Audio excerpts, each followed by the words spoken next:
What's going on, everybody? It's Terminator Juice, and I figured, waited for Robert to get here, possibly T, not sure. Terrell, don't know.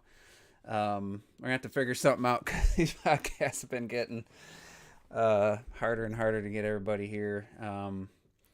Last week, there really wasn't much to talk about. I took the day off. I just wanted to, have the whole day, not have to worry about anything. So yeah, I know we talked about doing Sundays, and I know Retro said you'd never be able to do them, but we could switch to Monday, the one week that you can do it out of a month or whatever.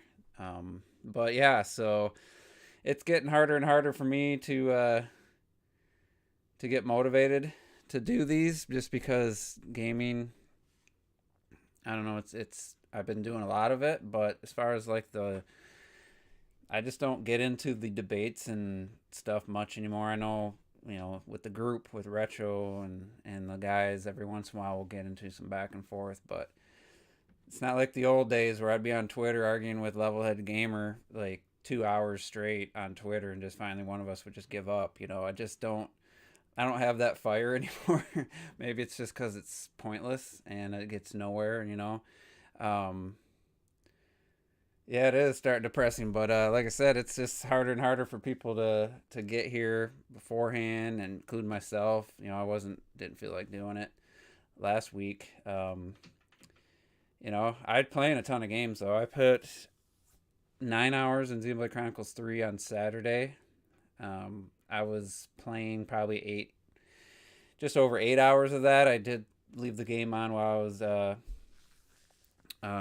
making lunch and chatting with some people, and it was Sandstorm and Shadow Fox had a podcast. I was in the chat, so I had the game on, but um, I definitely played over 8 hours, and then I turned it off and turned on Demon Souls on PS5, and I played that for over 4 hours. So I got a lot of gaming in, and I've been playing. I got 92 hours in Xenoblade Chronicles 3 now, and I think like 23 or 24 in Demon Souls. I also put like an hour into Near Automata, and like 2 hours in the Jedi Fallen Order, maybe an hour and a half.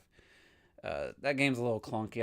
I'm not too thrilled with the button layout, but I've been playing a lot of games. It's like like T said, without that excitement of like a new Nintendo system looming after almost 6 years now.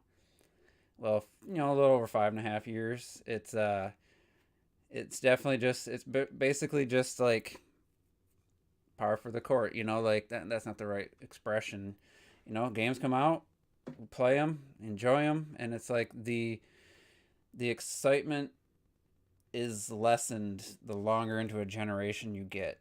That's just factual. It's like when the 360 was on like year seven. The Wii was dead. Wii was already out, and PS3 was on year six. Yeah, there was good games, and I was playing them and stuff, but that excitement of new technology and games advancing, visually and you know uh, scope and scale and all that. It's not like a bad. You're getting great games. I'm playing Xenoblade Chronicles 3. I got 92 hours into it. It's just for me that's not exciting when it's just you're used to it. You're used to it. You got Bayo 3. I mean, I'm looking forward to the game. I hope it's great. And so far the impressions have been that it plays really good and the combat's really solid. But it's like that was exciting in 2017 when it was announced. Like here we are, almost 6 years to the day since Bayonetta 3. Well, it's like 2-3 months shy of 6 years since Bayonetta 3 was announced. Did I get my math right? No, 5 years. Sorry, we're we're a few months shy of 5 years since they announced Bayonetta 3 coming to the Switch, and the game's finally coming out. I don't care.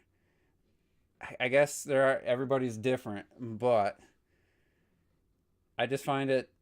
I'd be interested to hear somebody who can keep that level of excitement over a 5 year span. Like, it just kind of knowing it existed for this long. Now it's just like it's been so long of just like, when's it coming out? And then it's like, well, just I want to play the game, but it's like people said that about Xenoblade Chronicles X, and that was only like a 2 year span. It's funny how things change. Wii U, a 2 year span between the reveal of X and it release, that was way too long. I'm not, we've seen it too many times. It's too long. Switch can go 5 years, and you just don't see the same. You don't hear this people saying the same stuff. T, I don't know if your mic's muted or if you're just. I'm fidgeting. Okay. But it's just funny. Like Sandstorm was doing a podcast on double standards, and it was mostly from the Nintendo's the victim of double standards. The fans are victims of double standards, and I'm thinking of all the double standards from the opposite perspective of that Nintendo fans have, that Nintendo has. Let's see. Just glad we got. Hey, I'm glad we got a successful console. The Switch has a vast library, and we didn't have to deal with But the isn't that same. it? Isn't that what it boils down to? Everybody's just happy that they have a successful console. Mm-hmm. So all the nonsense, all the complaints just disappear. They Like, go away. It's kind of messed up because it proves that that's how easy it is for you to be accepting mm-hmm. of stuff. As long as the system's doing well, then I'll accept the nonsense I wouldn't accept on the other And I consoles. seen So it's somebody just like, today. but we're the outsider. Somebody called me a fringe Nintendo fan.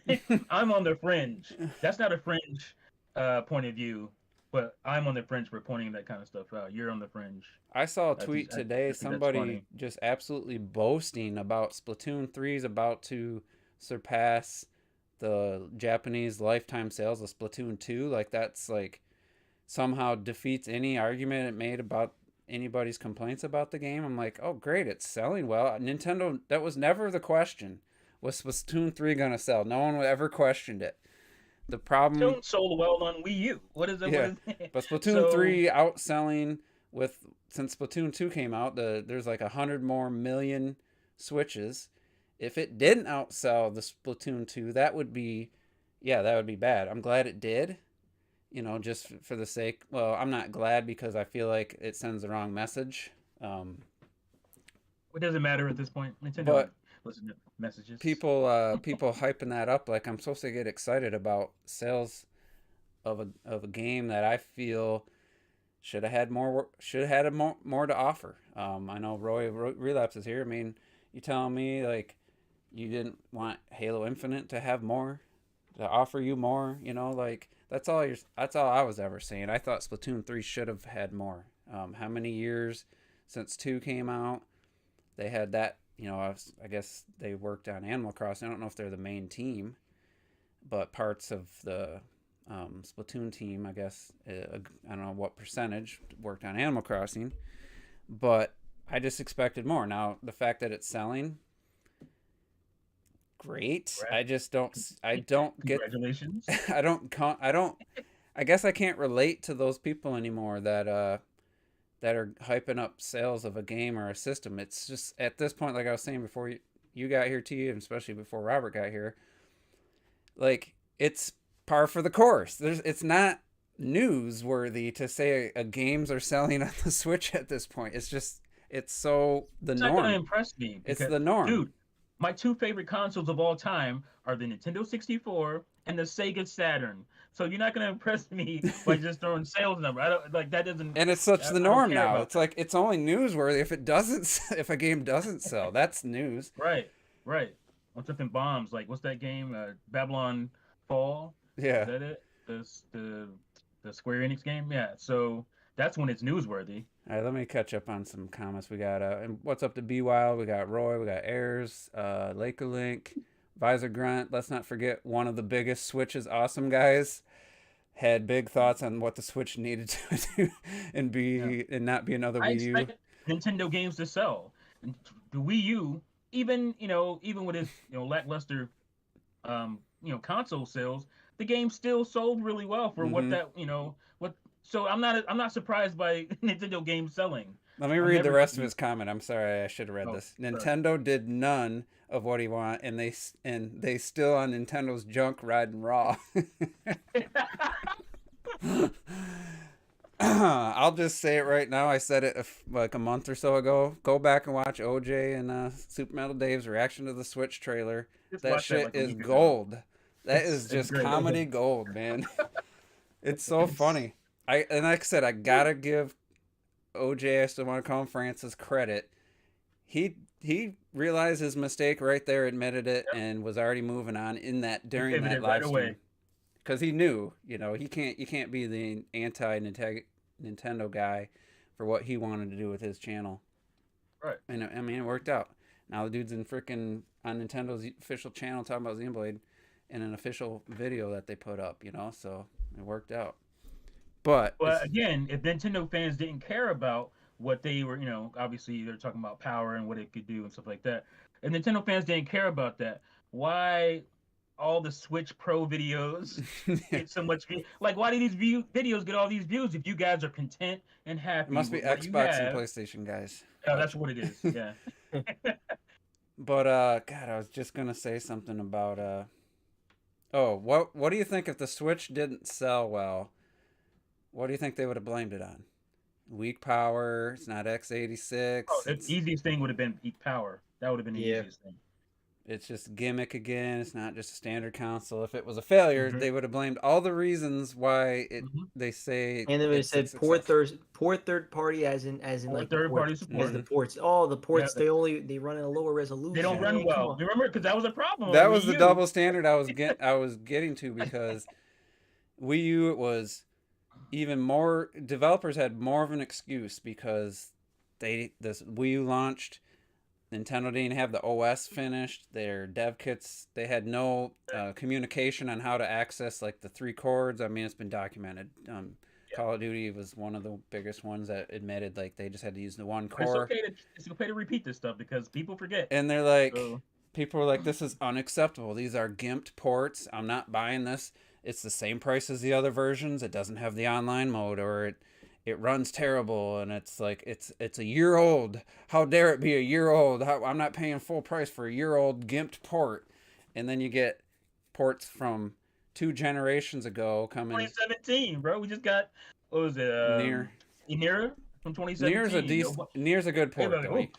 That's No, like no, I'm not complaining about the port itself. I'm just saying 5 years. you finally got a game 5 years later. That would have been unacceptable. On First of Wii all, U, Well, that yeah, that would have been again. That would have been the whole why people think it was a flop. That would be right? why. Hey, that would have been part of the discussion for why it's flop. All these late ports. 5 years. Full That would have price. been a Don't five. forget, full price. Getting a game 5 years later, that's normally the Nintendo's moved on to the next system after 5 years. I mean, it's That unheard is of. crazy to think about. That's right. It's unheard Yeah, of that's to crazy. get a port 5 years later. It's like, I'm glad that it turned out solid. I don't know that people have gotten as far into the game with their performance analysis because supposedly the game ran pretty poorly on PS4. I didn't really follow What it. near? Yeah, it was Oh, I know. targeting 60, but apparently it was like 30 to 40. And For the real? game ain't doing much visually. I can tell you, I played just over an hour of it. The game ain't doing much visually. It's no wonder the Switch can Oh, handle it it. didn't do much. Yeah, it didn't do much on the PS4. Like that's one of the things that kind of pushed me away from that game because I was just like, it looks super bland to me, and like all the enemy types are very similar. It does, looking. but it is Rusty robots. I get why people like it, but I'm just saying that's what initially I'm looking at. I'm like, ooh, combat's it good, and it you don't got look a great. really, stellar main character. Yeah. Yeah. She's. Oh, I mean, Stellar, huh? I'm just saying. I I got mean, it. 2B I got has it. lived beyond that game, like massive. She's like I mean, fan art and stuff is just crazy for 2B. I wonder why. I'm not talking about graphics. I'm just talking about Do you know, art Juice, style, that visually. if you there's a I think it's an achievement. I don't know if it's an achievement, but there is a Easter egg that if you look under her skirt Yeah, she like multiple pushed the times, camera Oh, yeah, I she away. heard like about that. she flicks the camera, and at some point I She think if you do it enough times, she like pushes it away or some shit. I literally I don't They think expect I you to don't do think that. I was trying to look up the skirt. I was moving the camera around and trying, A I little like to take lower, a I little like to lower try of an angle, I guess. screenshots, Yeah. And there was must have been a wall or something, and the camera went like really fast, like looking at the ground, and I noticed it. But yeah, I ain't gonna lie. Yeah, I was putting the camera. I was trying to check You out the went to booty. Android. Well, I Android think I'm pretty sure there's also the transsexual. I don't know, but I think if you do enough time, she like pushed it away. I forget Yeah. what, but it's pretty cool. Then they have a outfit that Pretty she's cool. just not wearing the skirt anymore. It's like, No, I know, yeah. And But it's but then still a cool detail. I think it's very funny. They just thought of yeah. Sonic falls out and he's like, oh, yeah, stuff like that. Like it's details like that just Mhm. makes it memorable. that would be That's cool. hilarious. They knew what they're doing. But anyway, back to the comment, double standards. The Switch got some not just late ports, it got some just unacceptable ports, and I just the outcry was just not there. And I know Sandstorm brought up the WWE point. People were 2018? pointing them. People were making it. Oh, it's the Switch is garbage. Yeah, those people. Of course, you're gonna. It wasn't. That's not the only. That's not the reason. It may be difficult to get your game scaled down to Switch, and some people took more time and money they wanted to spend. But at the same time, there are some games like The Witcher. They did as good as they could. I mean, I don't think they could have done anything different to improve that port. For me, I'm not gonna play that version on my TV. Maybe handheld mode, I'd consider playing it, but I'm not gonna play that version personally. But they got it, and I have no qualms about it. Like I said, I feel they got everything they could have out of that port. There's nothing. I wouldn't question it. I'm not. What else could they do? Without having more processing power to work with. So, but it just seems like that was definitely a transition. Was blame the developers for GIMP ports, and then make excuses for developers on Switch. On Wii U it was blame the developers. On Switch it was make excuses. And I don't know why that was. And Switch wasn't at that point, 5-10 million. It looked like it was going to be a success. Just be happy, Juice. The Switch is doing well. Yeah. Why can you just be happy? I got 92 hours in Xenoblade. I'm content with what I have. But like I was saying, I've said to you guys many times, I can play 92 hours and love this game and still look at it and say, man, if only this could run at like 1080p, just look crisper, because the world is so beautiful, and it's like, there's just areas where just some extra clarity and stuff could just really showcase the work they did. So I can enjoy it, and also there's nothing wrong with that. But I play games on my N64, so obviously I don't care about graphics. I heard that excuse, and it's like, that's cool. So do I. But N64 I was playing N64 today, but that don't mean was mind blowing when it came out, right. And there was nothing even close. I mean, PlayStation games started to do 3D and stuff, but they had all the warping issues, and took them a few years. It still wasn't anywhere near what N64. The mind blowing nature of it, and then the Dreamcast, like I said in the chat a few times, we were discussing it. The Dreamcast was the first home console that actually hit the max resolution of a CRT TV. It was, all the other ones were at half resolution, quarter, resolution. Super Nintendo was at, I don't know, maybe half resolution. N64 didn't go up any higher, and the Dreamcast come out. And I remember thinking, man, why do these games look so freaking clean? I said that all the time about Dreamcast. They have less polygons than PlayStation 2. It's an obvious lack of, like I said, the polygon counts were way less, but man, these games just look so clean. They're so fluid, 60 frames per second. That's because the Dreamcast was actually hitting your TV's native resolution, and it was so noticeable back then. It was just like, holy crap! Like, N64 looked like, just foggy, low res in comparison. When you went back, it's like, damn, So anyway, I don't know. What perplexed me is that some games were foggy. Like, obviously, like Turok was like the biggest one, but then Turok 2 didn't do any of that. Well, San Francisco Rush was bad too. The first San Francisco Rush was bad. So it was like certain developers, obviously, just like any other system, were more capable. Not having to do those things and making their game. I never seen Turok 2 in person. I just remember seeing it like on IGN. Oh yeah, Turok 2 looks like. Well, use the RAM expansion to run at a slightly higher resolution. Yeah, but most of the time, don't mess with any of that stuff. Like most of the time, it's not worth it to get the higher resolution because the frame rate takes a total Yeah. jump. So, it was, But I mean, I guess just kind of wrapping this up. The Switch's success. I'm not mad that Nintendo had a successful system and is in a financial position to release another system and more games and stuff in the future. That's cool, but it doesn't it doesn't get me excited anymore to see the sales boasting and stuff. It still blows my mind when we see how much Animal Crossing and Mario Kart 8 Deluxe are still like they're still going. Like that blows my mind. To me, it blows my mind to think about like everything sells like we're just used to it, but it is crazy to think for me like like damn Ring Fit sold like 13 million. Like that was an $80 game. That wasn't 60 even. Mm-hmm. So you think about like damn, certain games like that we're like oh my god, surprised that one sold that much. Where it's 1-2 like, wow. Switch sold fucking 10 million. Bullshit. That one Did it? I don't think it did. No, it was like 8 or something. I think. You sure? It I got actually up to thought it was that? even less than that. I thought it was less I than thought that. it was Even. around 5. Look it up. Yeah, I think it was. I don't think it was nearly that. I think the whole point was like it was it was even because it wasn't even nearly as high as you would think. They were talking about doing a sequel, and I'm like, I think it was well above 5. But I gotta look it up. I think you'll have to check it out. I feel like that game was getting up there. No, I don't. I mean, it could be totally wrong. I hope I'm right. I hope you're right. Like even 5 million pisses me off. That should have been. I mean, for $50, that should have been a $20 game. I mean, I pick up like every single first party. That's one that I actually literally didn't pick up. That's like I think it might be the only really first party. I think that I really pick up. Bowser's Fury is the only one T's never bought. Still haven't bought that shit. Well, no, I was about to say I don't own the Mario Kart Home, the live circuit, but you own 2 of them, don't you? Yeah. And that was $100 thing. Well, you got it for cheap. I saw the Horizon. I didn't pay $100. I paid. You paid for like 60, 45 and 60. I almost damn. bought. 45 you sir? Yeah, I got the Luigi one for 45. I almost got sucked into my mom used to with sale prices. These stores would put things on sale even though she couldn't afford it necessarily. It was on sale, so she had to buy it. The Horizon Forbidden West, like $200 big collectors with the statue, was 50% off. It was a $99.99. I'm like, it's a $200 thing. I wanted to buy it, and it was sold out everywhere. But I'm like, I didn't need it. Like, I'm glad it's.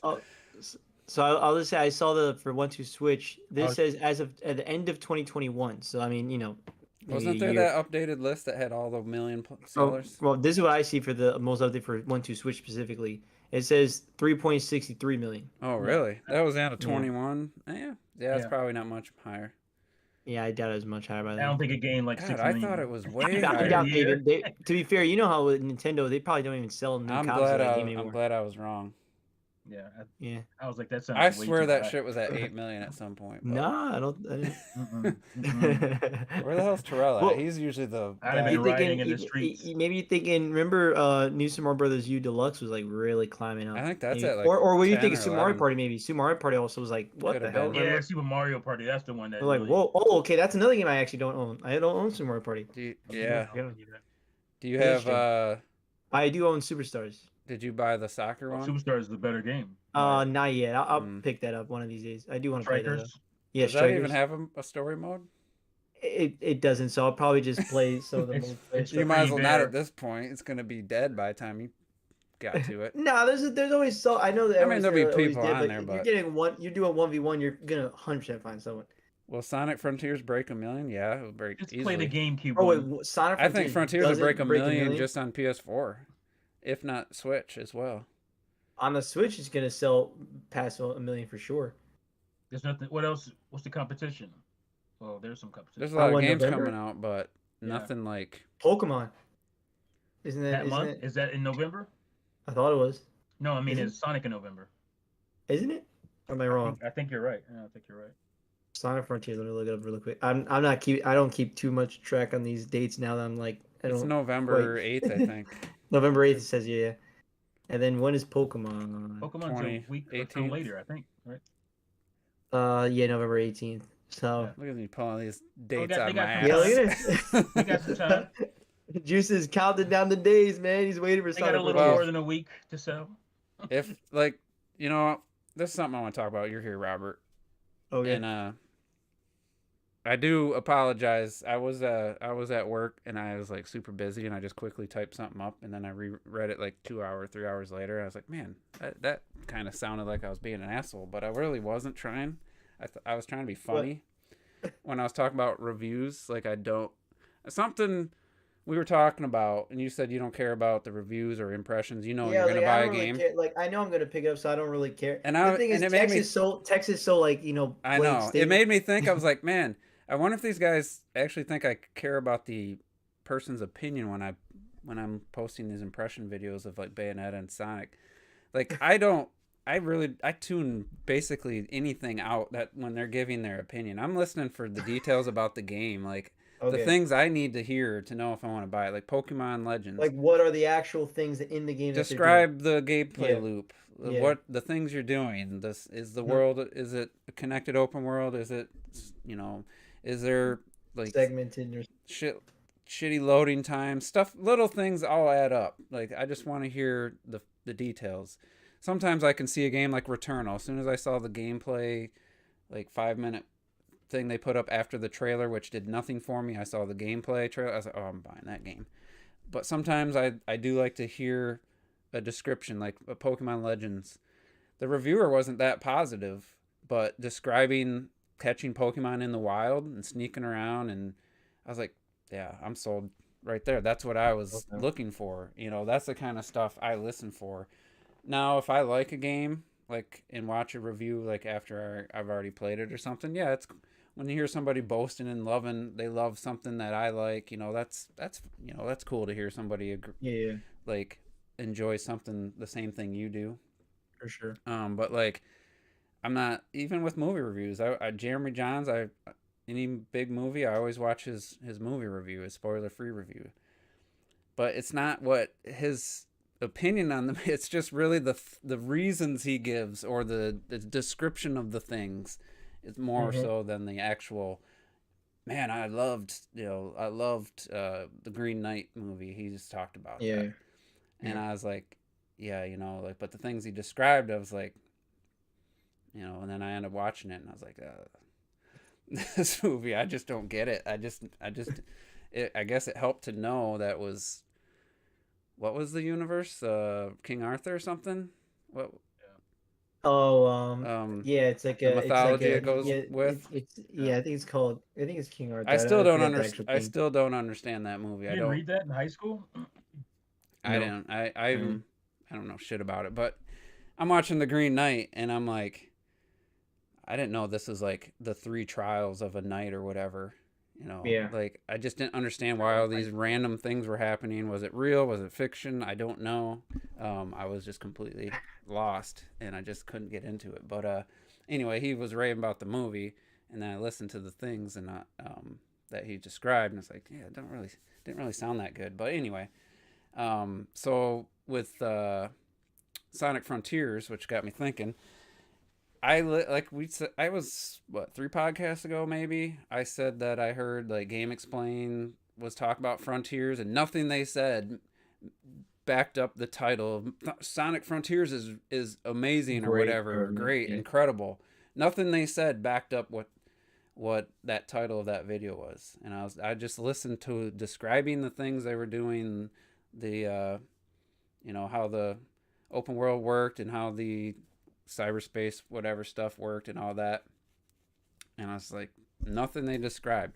Finally, somebody actually, I forget who it was. It was somebody I didn't expect. And it was that video I linked. It was the last one. It was an unlikely place. I'm like, wow, this person actually. Oh, it was Alex from Nintendo Life. He actually Oh, described that's right. Yeah, in yeah. very, very well worded detail, like how the game controlled and how it Like worked okay. and how it made it feel way better than any other 3D Sonic games. I'm like, all right, that actually sounds like an improvement the way he described it. Which I hope they put a demo out because I actually wouldn't mind trying it based on what he was describing. Sounded pretty decent. Um, so yeah, that's what I take out of like those types of videos, impression videos, reviews. Um, and I know you said you kind of know what games you want and you're Yeah, just gonna get I them. just look at the trailer, then I'm like, that looks semi interesting. I'll play. Yeah, I need a little bit more than that because I'm only playing a dozen games, if that, a year. So, including some older ones, I got to go a little more in depth. What about you, T? Do you go off anything like that? Do you listen to like the nuances of an impressions? I like to use that word because you like to use it, but Yeah, it's the same for me. Their descriptions are pretty detailed. Um, it's not even the score. Like, oh, 7. What is that? What does a 7 mean? Like, Yeah, it um, varies. you Even in know, this podcast, it's gonna vary between different people. right, right. So it's You just know? like I go by again, basically how descriptive they are, talking about the different mechanics of the game. Um, and sometimes it's funny because I think length of the video, especially when it comes to IGN, um, if they have like a little 2 minute, 2.5 minute, three yeah. minute video, I'm probably like, if they didn't spend much time thinking about it, then I probably Yeah, won't how do be you anything write a for me. 3 minute review of like a Yeah, I 40-hour don't know how game? Like, oh, come on. exactly. So it's like even if they start boasting in a 3 minute review, then I'm like, if it was really that deep, you would have explained that a little bit better. So Hmm. Yeah, remember the God of War reviews started coming out? We mm, did a whole podcast making fun of it, and I think it was The Red whole Knight of one all shot. people, the biggest Sony hater. Actually, is like, you guys are ridiculous. You haven't played this game, and you're shit. We weren't shit talking the game. We're shit talking the reviews. Like, not one person really described how the combat work as comparison to the old God of War games. Everyone talked about the over the shoulder one shot camera, which I can tell you now, what I probably said it the year I played it. That didn't dawn on me once while I played the game. Never once was I thinking, "Oh man, look at that one shot camera." Like it never even thought about it. Like, and that was the thing people talked about, like, first and foremost, and then the story. Yeah, the story had some cool moments, but it wasn't the big arching story. It was a lot of the little smaller stuff when you're rowing the boat and the interactions with the characters. That stuff was cool. But finally It's the somebody gameplay. yeah, well, finally somebody somewhere, it was a review, a preview, something, somebody talked about the combat and like described it, and I'm like, that actually sounds pretty good. The leveling up, how you get new abilities. You start off kind of bare bones and you get these new abilities. You can mix and match like two perks, I think, kind of how it worked, um, to your play style, and you have these different like special attacks. And I'm like, damn, like not one review mentioned that prior. That all the big name reviews, not one person mentioned all this customizable options for your combat and these moves you can unlock and the Valkyrie fights and all this stuff that really stood out above all the other nonsense. Like I said, I can't even. You played the game, Robert. Did you once think about the camera never cutting? Like, if you can Um, try to no, remember. I do think I do think I did enjoy, I do love me some one shot shit. So I thought about it, but it's not like I was like, oh what's my your god, this movie? whole time. But I admittedly like I did because to be fair though, I've heard about it before, so it's almost like you think about it. You know what I'm saying? See, Like I someone I said it knew before to about it you. before, but honestly, thinking No? back, I didn't Okay. think Well, about it once. my thing about the one shot, you're talking about a fucking video game. Yeah. Like, in movies, one shots are impressive because it Mm-hmm. takes a lot of planning and all this stuff. And it's nowadays they do the They digital cheat. one shot, Yeah. which is cheating. I don't like that shit. But anyway, that's what's compelling Like about a the one old shot boy, the because old boy you just scene. exactly. That's the kind of stuff that's cool. But when you talking about a video game, they can do whatever the fuck they want in one shot. There's nothing Yeah, no, impressive I about mean, a but one to be shot. fair though, they still gotta plan. You know yourself. Well, They they have still to gotta plan. plan out a whole thing, like a whole game based around it. It still is Like impressive I to me, said, I didn't think but about it. I was too busy worrying about enemies attacking me from behind and shit the only like that. problem is like one shot kind of dies down when you I don't know Right, die, Terrell? then it stops, and then you have to Hmm? re. It's not one shot anymore because you died, and then the camera restarts in a different place because Yeah. Well, you I was died. saying, So Terrell, I wasn't thinking about the one shot camera in God of War. I was too busy thinking about the enemies attacking me from behind. Right, Terrell? I don't listen. That was them doing too fucking much with that dumbass one shot camera. See, Like, who that's gives the a other fuck? thing. They give you the indicator. I never really felt it as an issue, but I know you brought that up multiple times as your issue. But um, anyway, you jumped in. I was talking about kind of a general topic about reviews and impression videos because Rob and I had a little misunderstanding in the chat a while, like 2 weeks ago or something, where I was basically saying, I don't go by the people, their opinions in those videos. I just listen to them describing the games, and if it sounds like something interesting, like Sonic Frontiers. I don't know if you saw Alex from Nintendo Life's impressions hands-on. He did a really good job of explaining like the whole physics based, or the momentum with the controls, how they differed from other Sonic games. Really did a, I mean, he sold me on, and what it was, just describing it in a way no one had done before. No one really talked about how the controls worked in conjunction with the momentum and physics. And that's what you need, just to go back to God of War and have a transition to this, is that I'm already a person that was on the fence about God of War. Like, I just can't get into Kratos' character. So if your review is trash, like, because I'm looking for a reason to buy it, like looking for a reason to buy into it.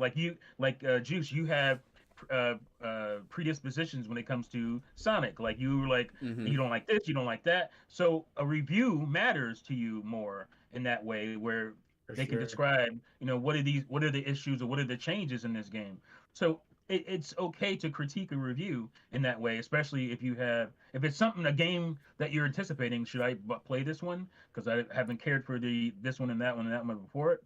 So it matters more to have a good review in that way. So, I don't know. Well, I'll say for reviews, the only time I really watch reviews, and it's really for games that I'm super excited about, just to see more, just to hear people talk about some shit I'm super excited about. I don't know if that makes sense. We're like, like Breath of the Wild, I would watch a bunch of reviews like, oh my god, look at these people, they're just gushing about. You're like, oh, I can't wait. Look at what they're doing. Oh man, I can't wait. You know what I mean? 10, like stuff 10. Like that. I knew it. I knew it was gonna be a 10. It's like, oh come on, it's a 10 out of 10. Oh man. And if you're a Sonic fan, you're like, oh come on, be an 8. Be an 8, please. Yeah. Right. That's probably accurate. With Mario Odyssey, like just you just listen to the or any game that I'm like super excited about, like Last of Us 2 when that was coming out. I didn't want to hear about story, so a lot of them were spoilers. But you just to see more gameplay of it and stuff, like, oh man, I can't wait to play this damn game. It's just kind of like that. Like games that I'm now like dying for. I most of the time don't even look at reviews, or I don't look at. Sometimes I'll look at the Metacritic just to see what it is and guess myself. Yeah, I never look at the Metacritic unless we're quizzing each other. But I like to just kind of be in the know and be like, oh, wonder what the average. You'll see. Interesting. Yeah, I'm always curious. But like, as in, like, for games that I'm just like, maybe iffy about or stuff, I don't even bother, man. I just, I don't even think about it. That's really. For me, it's more the games I'm like on the fence about. Like, as much as I'm hoping A Plague Tale Requiem is good, it looks good. If somebody's like, yeah, it's the new mechanics don't really add much to it. It's tedious in these areas. This is what you're doing most of the game, and I'm like, oh man, that sounds like a bummer. Maybe I'll skip that and maybe hit. Or wait till sale price. Maybe hit to PlayStation Plus like the first game or something. Like that comes out this month, right? Did you find the game? Yeah. Like in that game specific, did you find the gameplay overly compelling? It wasn't, but at the same time, it was unique enough with the rats and stuff that I felt tension even when it wasn't doing anything like super. Like, I felt that was very basic in its if you break it down exactly what you're doing most of the time. But the fact that this threat of the rats was always there, it just kind of added something for me. And I did really like the characters, pretty much all of them except for the little kid. Now he got a little annoying at times. Blanking on his name. Like, why are you running away, you little bitch? He's like, do you not realize there's murderous rats everywhere? And I'm chasing this little kid who's freaking out over something stupid, but Hugh, or it's not Huey, something like that. Hugo, I think it's Hugo. Yeah. Hugo. I'm playing it right now, and I don't Amicia. Then you had a couple characters. I was really invested in that game. A couple of side characters that came in. That was pretty cool. I liked them, but so for me, it's like it can make or break. Not the score, like Immortals. What was that at, like a 7.8 or something on? Yeah, let's Is it that low? Yeah, I think that was the high one. I think that was whatever platform it got that on, and it was like 7.4 or something on like PS4. So, if I had seen the reviews before I had like saw a preview that made me interested in the game, and then I played the demo. The demo really sold me more than anything. But so Terrell, how does it work for you? Let's say Sonic Frontiers. You know, you're a Sonic fan. You know, you didn't like Forces, but you know you're gonna buy it. But is there any part of you that's checking other people's impressions of it beforehand? I like to do the averages of reviews, meaning what I mean by that is I'll listen to, like, let's say about a good 5 or 6 reviews about the same game, right? And then pick out and then see which positives and which negatives overlap. And those are the things that I'm like, okay, I need to be at least aware of. Oh, about 3 to 4 reviewers mentioned the frame rate, or a couple reviewers mentioned how the level design is bland. It also depends on the person reviewing it, because fucking some people review. Let's be real here, because this is a job for a lot of people.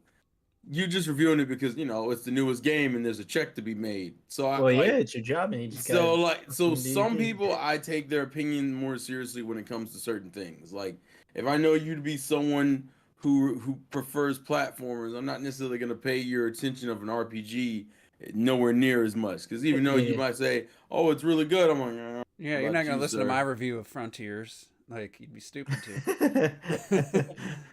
Hey, listen, I would at least listen to it. There's still mutual respect. Now whether or not I take it heavily seriously, that's a different story.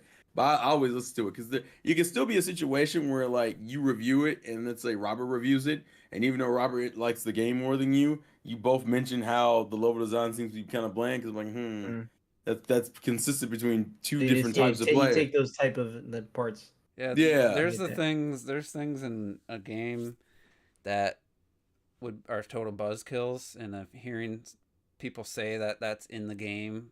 Yeah, like even Bayonetta 3, as much. I mean, I was talking before anyone else got here. It's going to be almost 5 years by the time that game comes out. It's going to be like 5 weeks shy of 5 years since they announced it or revealed it was coming. And the excitement's it's 5 years, it's like, it's hard to keep the level of excitement when it's been that long a time. Yeah. But if reviews start coming out, and I don't think this is going to be true, but then if I hear, like, yeah, pretty much the majority of the game takes place in the area we've seen in the trailer. Everything kind of looks the same, with that generic city look in the background, with, like, there's really no globe trotting like they said, in the trailer and the direct. They said globe trotting. There's really no areas that really distinguish themselves. I'm gonna be freaking bummed, man, if I hear that. I mean, yeah, the combat's gonna be good, but if they also, it seems like very similar enemies. Almost everything they've showed has, like, there's been like 3 different enemy designs. I know there's boss fights in Bayonetta games that always have just crazy new enemies, like every 10 minutes, or what, not even, probably less than 10 minutes. Like, you play one chapter, and, like, everywhere you go, all of a sudden this new enemy makes an appearance. They become regular enemies later, but they just get crazier and crazier. Then you go to hell in Bayonetta 2, and then it's like, it's completely different design, and there's just everywhere you go, it's just new enemy pops down as this little cutscene. You get the little pause screen and the name, and it's like, so if this Bayonetta 3 is like, oh yeah, there's like 5 enemies total, 5 enemy types, and that would be a huge disappointment, to the point where I'd have to consider if I gonna pick the game up type.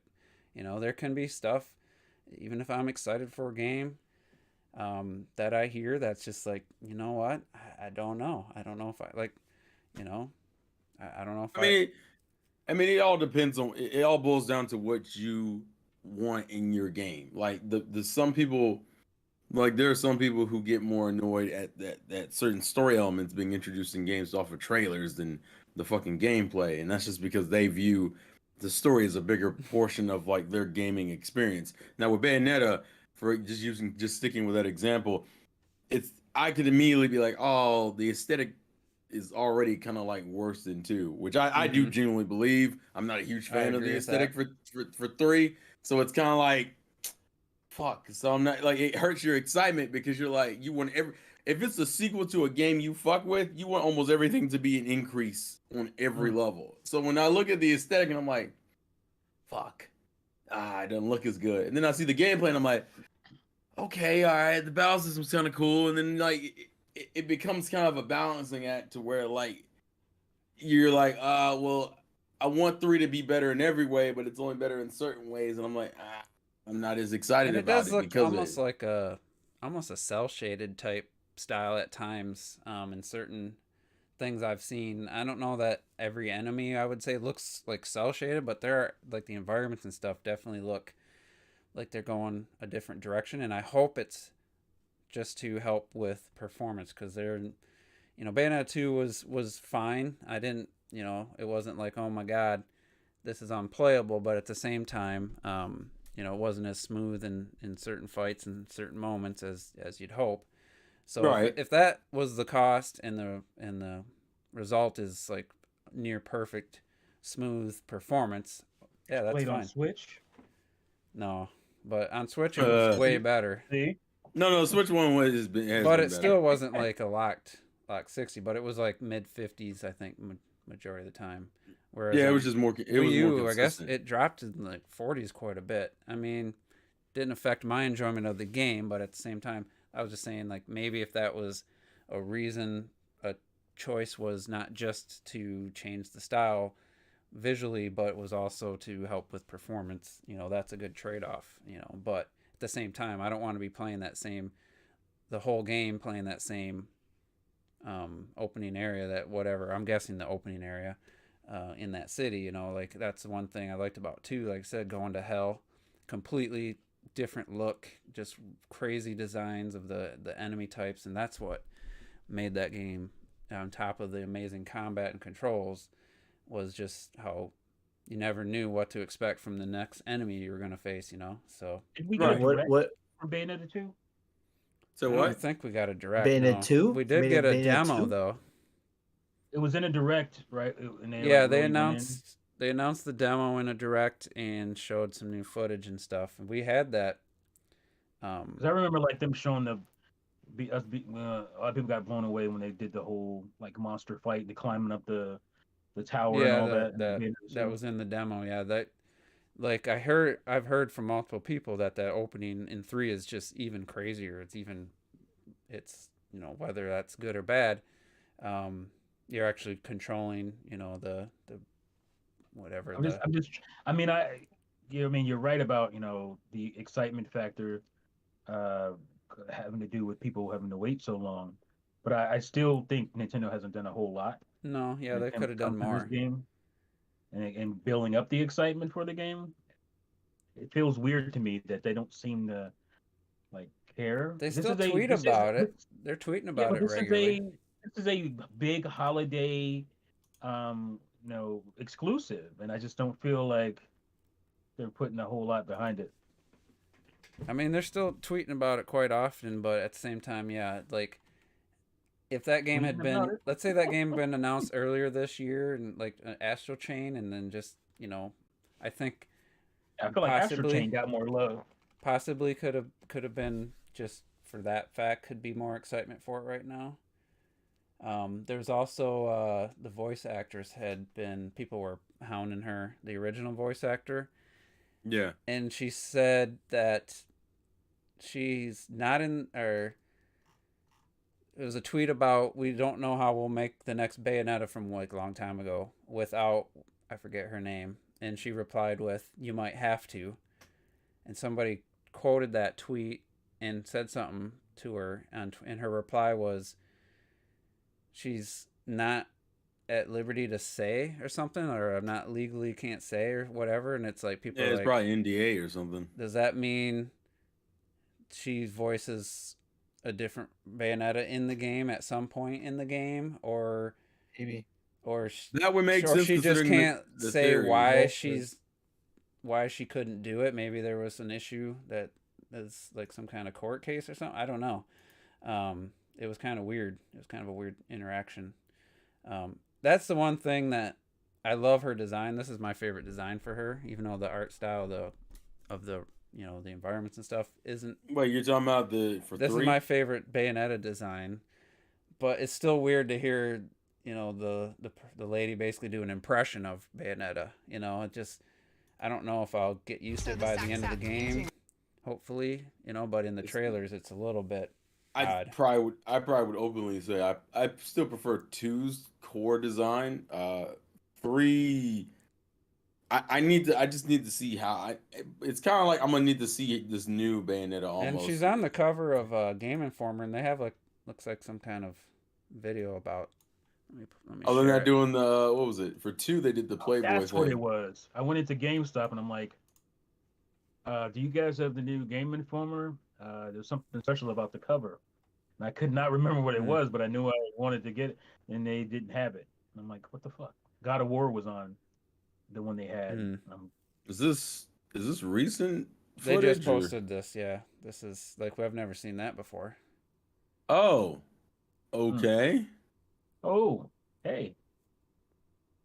I mean, this looks completely different now. This is the open. All right. The subway scene to me. Area. This The is subway scene was probably one of the more entertaining scenes because it was more colorful but just than this actual city. this even this is like a Japanese or some kind of brick like a building, dojo, but it still looks very bland. Yeah. So I mean, I think the problem is that it seems to be going back to like Bayo 1's aesthetic, kind to of where like everything more kind muted. of everything kind of looked the fucking same. And my only concern with that is I'm like, It's badass though. You're riding. Yeah, that's the opening. Yeah. my problem is that you've spoiled me with 2. Like see with one's the first game, so one's allowed to have some weird missteps in it because they're just trying to get the foot in the ground. But after you show me Bayonetta 2, and then you go to 3, and I'm like, oh, why are we back to this muted color? I thought that was just because you were trying to figure shit out.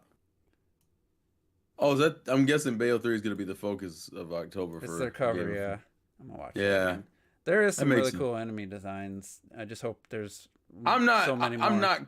I'm not concerned with the enemy designs. I think I'm more concerned with kind of more just the aesthetic, realistically. I'm concerned with enemy designs. Really? As far as Well, let's see. This is a completely different area. Let's pay attention to what do you she's call it, fighting. See, it's just the same dude.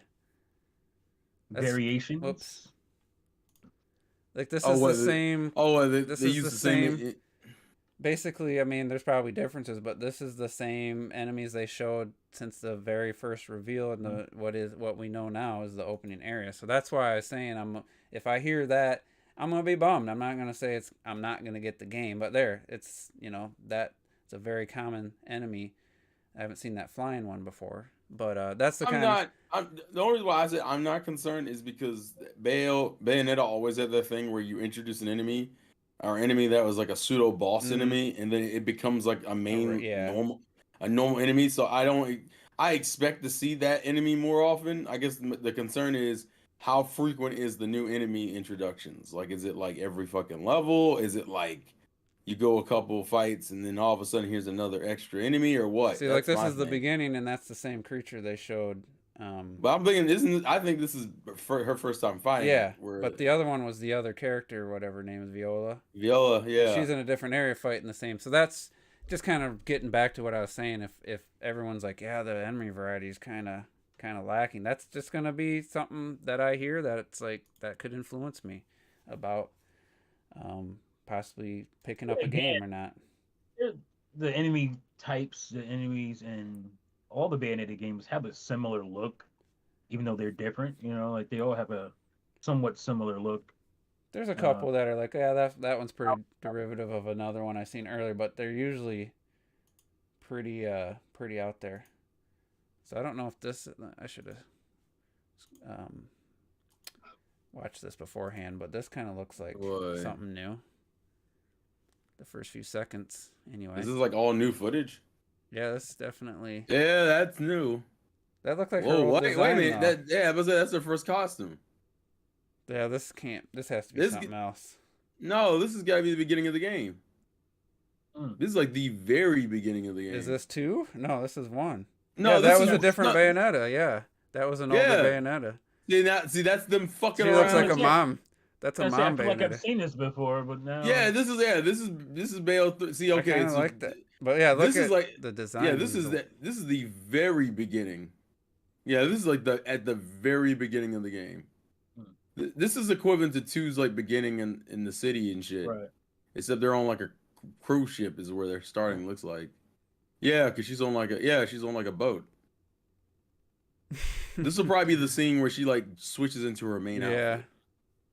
More than This is likely. when they'll play her It's main weird that theme it like went to this. this format. This I see. stream. I'm more curious if the reason why it looks kind of samey is because they're actively refusing to show anything past like stage like That's what I'm 3 hoping. years. That is what I'm hoping. They're not That's the showing vibe anything. I'm getting. Is that they're only showing like the first maybe Yeah. 2 or 3 chapters worth of footage. And this is like a mishmash of footage. I think somebody threw together. Yeah, because But yeah, that 'cause opening this was is- definitely different. No, that I think that opening is what the beginning of the game is, which is like one of the few times we've seen it. Because it looked like that looked like the old Bayonetta, and then the other one looked like she was like the new Bayonetta was like almost like the mom Bayonetta and mom jeans and stuff. I don't even know. I don't know what scene. I don't even know what chapter this is from because this shit looks new. See, that's a different. Yeah. See enemy. what the hell is that? I was talking about lower level, enemies throughout. Yeah, Oh my god, But this right here, Oh. this looks really cool. so that's nuts. Yeah, this is new. this could be spoilers for some people. Be like, I don't want to see all this, but Well, that's what I'm saying. I think maybe Platinum is just being a little more I restrictive don't like her about. design. I can say that though. It's her. I don't like her the blue draw- lipstick. I don't like her face. I don't like. If you watch her drawn, she seems I like like her, her fine. everything about her design. I don't know why you don't like it. You I don't? think it's cool. If you I watch, I if don't really you look like at, the outfit. I don't like the blue lipstick. look, if I you don't look, like the hair. did you draw it in like? Did you see it in the art book? The art book I think looks better. I dig it. Yeah, I it's just not for find me. it so funny. I really would have thought that would have been Juice would have liked that design a lot. Really? This I Yeah, mean, that to me, does it look looks like like your a, alley, it huh? looks That's like somewhat- a dude. That to seems me. kind of close to your alley. It looks like a Not gonna boy to lie. me. Apparently, It's we're not always even wrong about close. Juice's alley. It's so far away from what I like. It's like you don't understand anime. That is true. No hips. It looks like it's the tomboy What? design. No God damn it! hips. What? Zero hips. No thighs. Just like I'm thinking. I'm very much thinking this. Yeah, she's rocking the tomboy It's supposed to design. be. I don't think it's supposed to be like sexual character. Or Yeah. Potentially. I mean, we still hit it, but that's besides the point. Yeah. We don't discriminate she's here. definitely Yeah, she's no. no Uni, that's for sure. She's no Monica, that's for sure. Terrell knows what I'm talking about. Oh my lord, Monica, that's a MILF I right do- there. It had me cracking up because you hadn't gotten to her yet. I think the last time we were talking about that shit, so I was like, I don't know how old she's supposed to be, but she's probably she's in old. her 30s. She's like mid-30s. hmm As in Xenoblade 3? Or... Just- That's I don't want to. Just a character that in a game. Yeah, let's go with it. Yeah, exactly. Yeah, you won't It's a remember 2 character years in the from now. Robert be like a year and a half from now. So it's funny because Easy Allies just put out the review of Xenoblade Chronicles 3 today, and the Really? game came out like 2 months ago. And that's one thing that we were talking about reviews. Another thing why I don't trust Got to rush to be first. trust Yes. reviews like Yeah. their opinions is I can't imagine playing Xenoblade Chronicles 3 in a week and having to review that game. I'm sorry. I mean, yeah, I already know. You have to do that, and that means you have to write it. Remember, you Yeah. have to write the review. I'm and everything. 92 hours. Yeah, you don't need to put 92 hours. I've done all the hero. I got all the heroes unlocked and am available to go on my party. That probably was an extra 20 hours right there. But the fact that I don't believe, just like Robert in your viewing of the Lord of the Rings, all in one sitting. Hey, look, I totally agree. Like There- I said it from the they've blended in my mind. I have to rewatch them. I'd be by curious if you themselves. could name any of the hobbits other than Frodo. Like, Why on God's earth would you sit there and and it, watch especially Lord of the when Rings movies back to us? Because we're in theaters, man. I was like, oh, I could watch them in theaters. You've and seen then them I in was like, theaters now. Now you can Oh, watch no. them not in the theaters and Yeah. get more out of it. But you 100%. know what I'm saying? Like yeah. you. No, I mean, I think I would agree to you. Like having someone. To be fair, it depends on the amount of time they get. Because And like it's I know with Xenoblade Chronicles X, they gave them apparently like a month. That's a good. I know solid time. 3 came out. They had previews You like have 3 to. weeks in advance, so people had it like 3 weeks in advance. But For which one? 2? for 3, Over 3? I was like, man, I don't Nintendo's- know. That's still not the greatest amount of time. You That's need a pretty good one. good. because I've been That's pretty good. playing. I know, but you got. Dude, I've been playing almost 2 hours So- every night, and I played 9 hours on Saturday. Well, 8, just over 8 probably playing. I ate lunch and I was doing some stuff while the game was on, but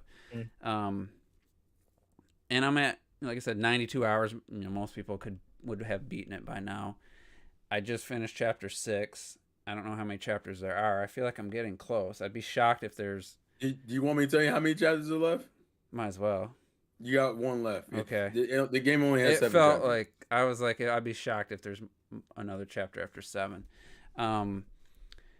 But I mean, I knew right away that I liked the game and the characters within 10 hours. I knew I liked these characters, you know, but it's like the old age-old argument. Was Retro Death still here? Like, he said he can play a game an hour and he can do a review or whatever. I think he was in that camp. Oh yeah. I was like, yeah. Things can Lots of happen. games an hour, man. Come on. Okay, bro. Things can happen. Have you played Metal Gear Solid? Good luck with that one. You An don't. hour Yeah. Because you don't even play the goddamn game in an hour. So. Yeah, you're And just watching Xenoblade cutscenes. Chronicles 3 is the first 3 hours. You're barely doing anything. You're watching cutscenes. Terrell, Clockton, and I chatted, and we were going to petition. We were going to plead with you. Chapter 5, like the second half of Chapter 5 and Chapter 6. There was a 2-hour span in Chapter 5 where I probably touched the controller for 30 minutes tops. There's so much. It was kind of broken up. I had to hold up on the left stick. There was about a 20-minute thing where in between each little flashback, I had to walk with a character for 10 seconds, 20 seconds. That happens in Xenoblade 2 a good amount of times. So yeah, we were going to plead with you to play with that either by yourself on stream or off stream, because there is some major. I mean, Chapter 6, you're going to really be, it's going to hit you. Like, that's the kind of stuff you don't want to be distracted while you're experiencing it, because there's some really major story stuff hits in 5 and 6, and 6 especially, that I don't think you want to have people just randomly talking about other things while you're experiencing it. So right, that he's doing a little petition, doing like the hero quest stuff, like I did about 3 hours of just side quests while I was listening to a podcast. You know, I'm skipping half the dialogue because it's like I don't even care about this character, the side quest character, like just some random character you're in a colony. It has you go off to collect 3 things, come back, talk to them. Oh, then you got to go talk to this person. Then you got to go over here. There's some really tedious, basic side quest shit. Nothing even close to as good as like X's side content. The hero quests are usually pretty good. Yeah, it's the equivalent. I will still argue that based off of the games I've played so far, X always had the best like side quests. Like to me, X has like the gold standard of side quests. I don't think really in any other game. Some games get closer than others, but I think X always will still have the best. It does just still boil down to, it doesn't matter if it's X. It's like, hey, this character. X had a lot of lore. The lore is cool. There's some cool stuff that I was like, let me listen to this dialogue, or let me read this dialogue. Well, then you got this one's pretty cool. You got to meet like other alien races in X's side quests. That's what I fuck with a lot. My biggest, complaint is the game goes from you talk to a person, hey, I need 2 4-leaf clovers or whatever. It tells you where to go. As soon as you go there, you get a little cutscene, and then the 2 4-leaf clovers have green, like, what is it? It's a sideways square, it's green with a white exclamation point. You walk to them, it's right there, you pick it up, you walk to the other one, pick it up. Oh, now go talk the person, quest over. And then it has a quest where you talk to somebody, and it seemed like a very urgent quest where somebody was hurt. Oh, go collect these materials so I can make medicine. And then it just tells you the region. It's a huge region. And nowhere on the map does it tell you where to go. And I just stumbled across an island, and it had the little green squares with white exclamation points, Oh, what's this item? And then it popped up.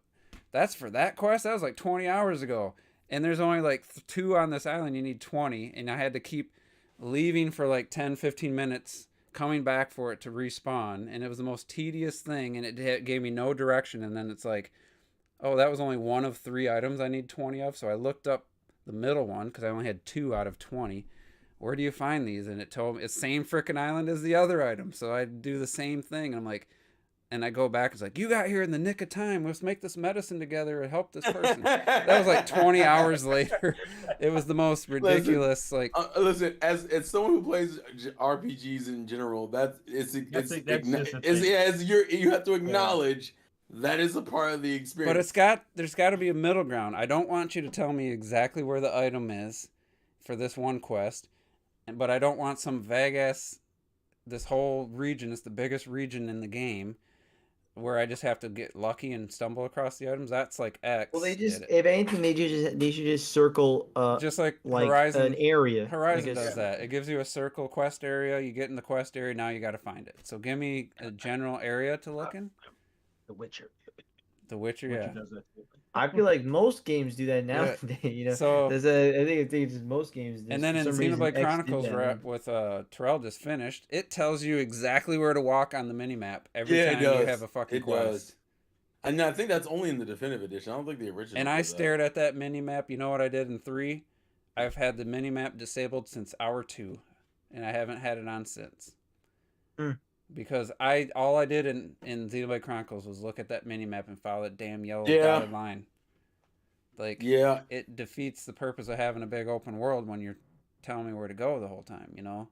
So well, the minimap also does that shit where like it doesn't respect elevation sometimes. Yeah. So it'll be like, hey, you gotta get over here, and not let you know that, oh, but there's like this fucking ladder. You need to go up first before you can actually get up there. And I'm like, yeah, 3 does that always confused me about Xenoblade Chronicles 2, man. Where you have these 3 does a lot better job. They're in front of me, but it's like, how the fuck do I? Where do I? No, I agree. 2 does do that shit. Where remember it's that like, one hey, in the tree? I had to find like all of a sudden I'm like, man, I can go up here. All of a sudden I'm in this tree way up high on these branches, and I finally found the area I was supposed to be in.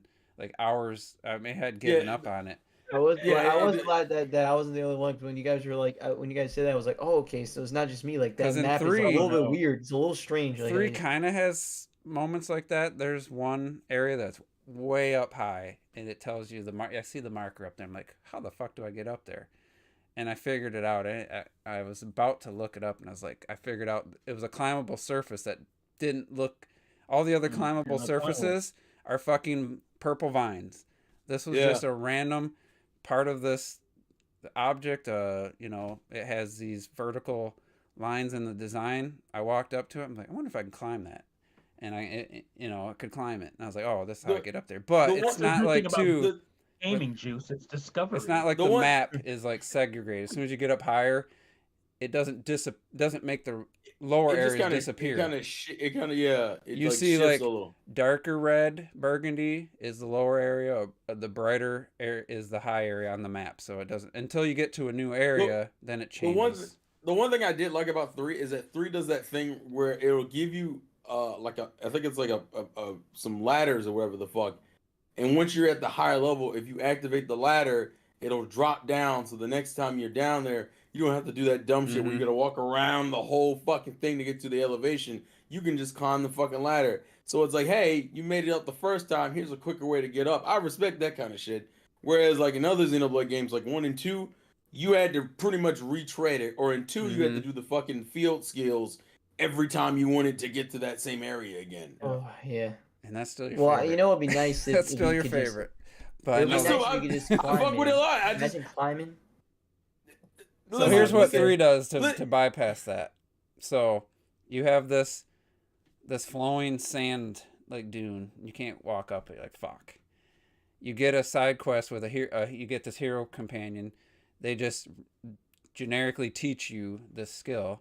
And now for the rest of the game, you can climb the fucking sand, but I fuck with that. You can get it like the walking speed and stuff get improved, and I think you can climb up a little bit higher. Yeah. There's like a star rating in these colonies as you help them. There's like a 1 through 5 star, and the more you help different colonies, give you different perks that kind of go. Basically, those annoying whatever you had to get in 2 to combine to be able to go up this freaking water spout. They turned the field skills in 2 into like physical ability. And once you get it, you have it. You don't have to have that hero with you every time. Like walk through poison at one point, and it's permanent. You can always walk through this poison. Which is something I just hope they do for future games in general. I like the idea that like as I build the community or help out like varying colonies and shit, I am physically getting stronger or getting the ability to traverse. Well, at least that helps more. after I just when I self promotion I did my backlog on Torna, but that was kind of my thing. I was watching that yesterday. Oh yeah, with my whole thing with the side quests, they just felt so fucking pointless, and it was like about the community, and like at least it sounds like in 3 the side quests actually help you, like actually build your character essentially. Yeah, am I right? Like they actually like help you out. It's not every side quest, but at least there are key side quests that'll make you faster. You'll be able to jump higher. That's cool. And they do that kind of thing that like platformers do, where they'll like introduce the shit early on. Like you'll see, like there's like these zip wires you'll see early on. I'm like, what the fuck am I supposed to do with these? Because if you try to jump on them, you'll kind of just slide off the side and fall to your death. And then you hit the hero side quest where it's like, oh, they're the ones who just zip on the fucking zip lines. Oh, that's how I get the ability. So you want to do the hero side quest to get the ability to use the zip lines like the way they are using it, and then that's just something you can do for the rest of the game. Well, that's cool then. I fuck with it. It seemed like they kind of took, because to me the concept of a field skill is cool, but no one wants to have to constantly switch up the fucking party just to get enough to activate the skill. Or do the fucking making them what they call giving them their book and shit. What do you have to do to get the blades?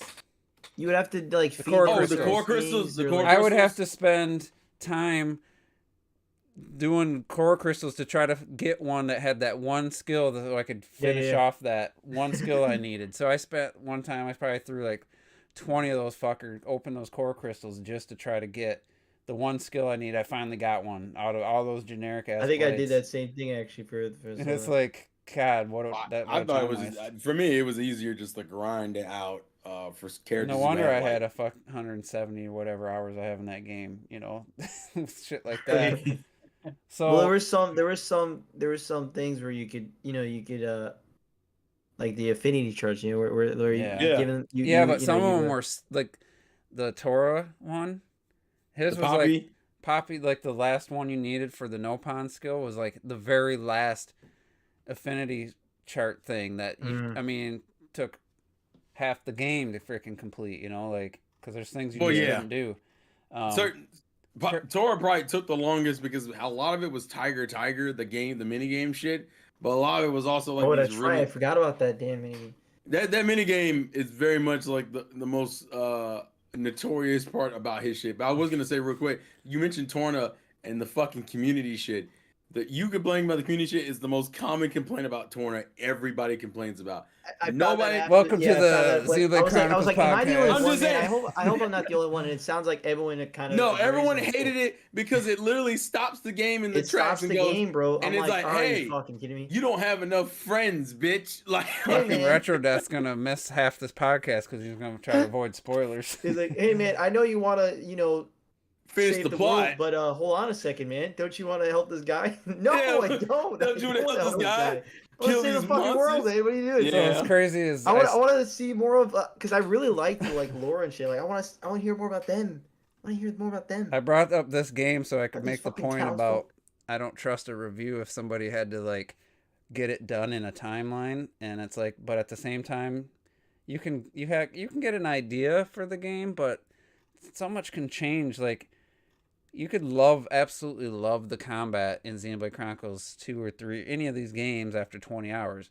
100 hours later, I'm literally falling asleep while I'm playing the game if I start after work because it's every battle is pretty much the same, you know, like I have died on some boss fights, so I'm not over leveled or anything. I'm not like way over. I'm usually about 2-3 over, like when I'm the level you can become insanely overleveled in 3. I've died. The last boss I fought, I died and had to switch a character out, switch their class to healer because I didn't have enough healers, you know. So it's not like I'm just overpowered and stuff. But so like 100 hours in the game, you might feel like, you know what, that combat, it does kind of grow. I'm not saying it, but somebody could, and it could change your opinion on the game. And you know, it's a 100-hour game. It's pretty much Easy Allies. Kind of, that's how they said it. A lot of people were saying near 100 hours. I don't know if you skip all the hero stuff, I mean, you're going to miss out on abilities. You have to do some of these hero quests because that's the only way to get you can't but progress my in the only thing game. with like is now those hero quests, they're not no like bullshit ass quests. They're like some decent quests. No, they're all like they're like plot like in Cool. some cases you will walk into a new area, turn the corner. Oh, what the In a fuck? I'm in a cinematic, cutscene. yeah. Yeah, in a cutscene. There's will some kick you off. can't miss because you have to get the ability to slide down those Yeah, there's wires. not everyone's like that, but there's a couple where you're literally gonna walk into a new area and immediately get hit. But with the there's cutscene some for that the are quest. so optional. Like there's this dude.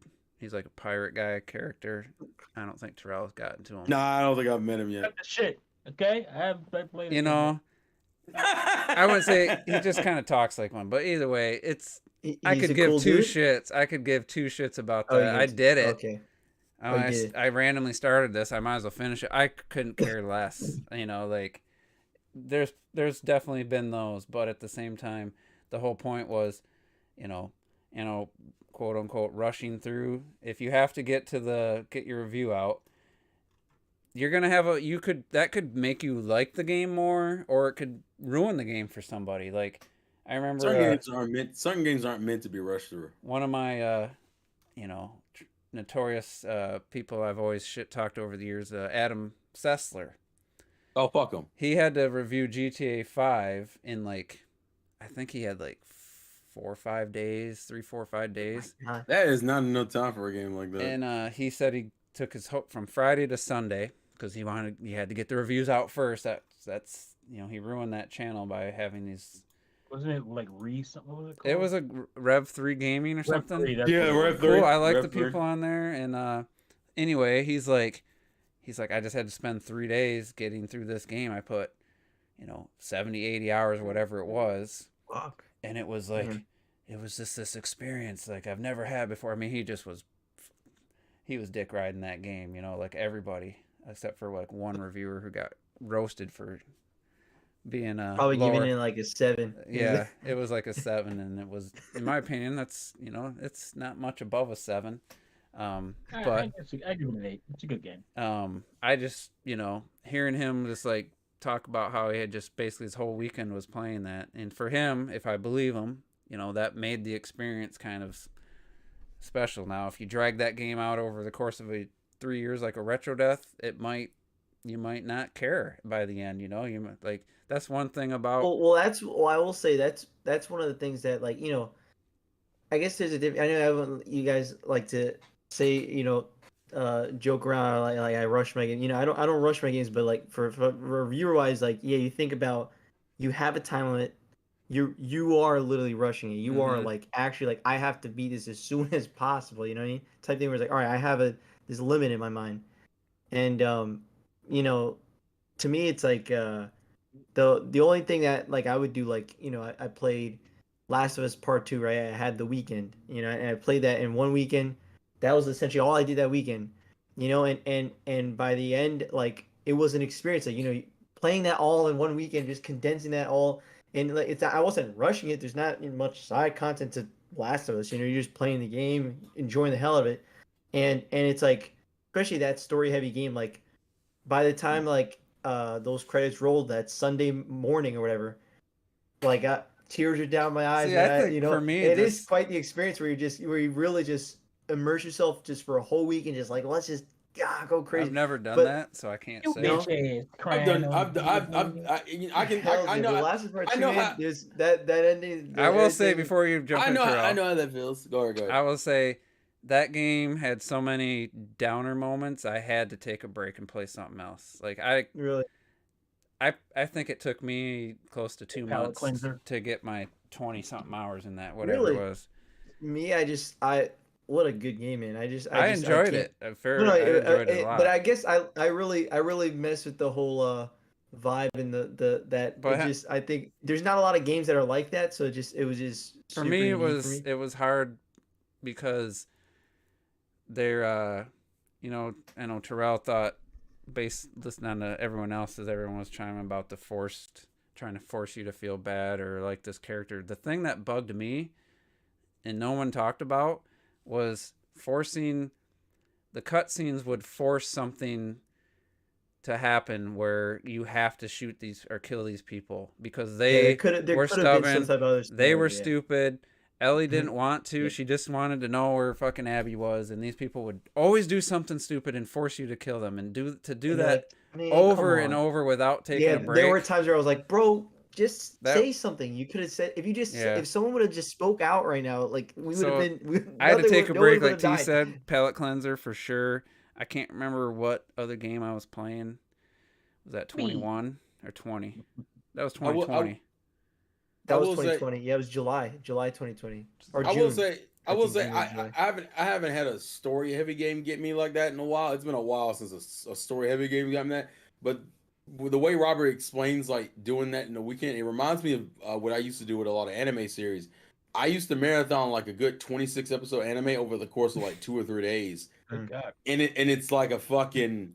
I can't do It's that. an I can't experience. do It's that a either. ride. It's I just, It's yeah, like it's not like you're just rushing through it. You're just fucking engaged. I like Yeah. to the whole savor time. that shit. Like, I think Arcane's well, it's the not only like- it's not series. like you're- but the thing is, It's not like you're intentionally going, fuck, I gotta get through it. It's yeah, more it's of not. like, I Because know, you're but- doing the it's same like- amount of it's time. like- You're doing the it's same almost literal just time, fun. just in Yeah, it's in almost- shorter it's real almost life like- time. it's like a momentum thing. Like it's like a snowball down the hill where you Yeah. start it, and like the first couple hours, the first like for me first few episodes, but for Robbie like the first couple hours of the game, it's like, oh, this is pretty good. Oh shit. Well, I knew, bro. Oh, I I gotta get took to off. that chapter. I made sure I had off that weekend. Look, last was I was dying for that game, so I was like, I'm playing this within the weekend. I know I'm going to finish. There's no way. I know the game's not going to be 70 hours, so I know I'm going to be able to beat this within a weekend. I'm just playing just that. Let's just immerse yourself in the last. I didn't do anything. I just. See, with like TV shows, if I've gotten like the third episode in a row, that's pretty much max. I think Arcane was the Really? exception, but Arcane episodes were like 40, Well, that's 38, fair. 40 Yeah, minutes. that's fine. Well, it's funny. I've never actually binged a show though. That's I've not. I've binged a binged- show. So I've You been should binge- I've binged a couple animes, and that Some is shows- a whole fucking experience. some shows I've watched weekly, and then I rewatched it, watching like 3 episodes at a time, and it made it so much better watching it 2-3 episodes at a time versus waiting a whole week to watch the next episode. So I get that, but like I said, I'm not gonna watch like a whole season in one day. One Well, night, you know. I mean, like I said, it depends on the individual. But I'm just saying I can relate to that feeling of like, Yeah. Well, fuck, what was like it? Yeah. I've completely gone through it, and man, it was a hell of an experience. That's Not usually only how it that, is. what about like with Breath of the Wild? You Oh, know, yeah. with Breath of the Wild, I beat that within the weekend, right? And it wasn't did? like I don't.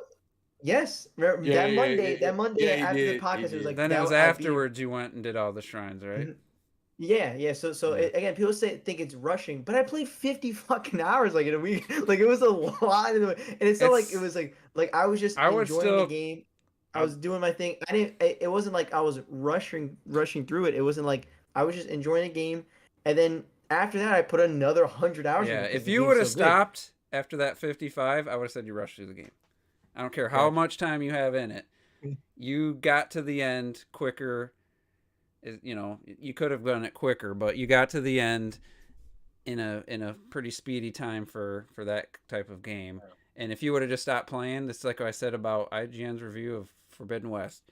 Yeah, I did a couple side quests. I beat the game. I had 29 hours. I'm like, at 29 hours, I only had like a quarter of the map open. And I'm like, you didn't do you did maybe 2 side quests, 29 hours. Yes, you've experienced the main story. You got all the main mechanics. Which is not much story there, especially if you just beat it in 29 hours.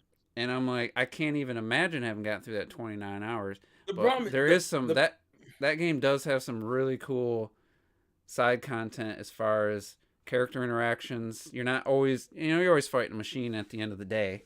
You're going to be fighting something.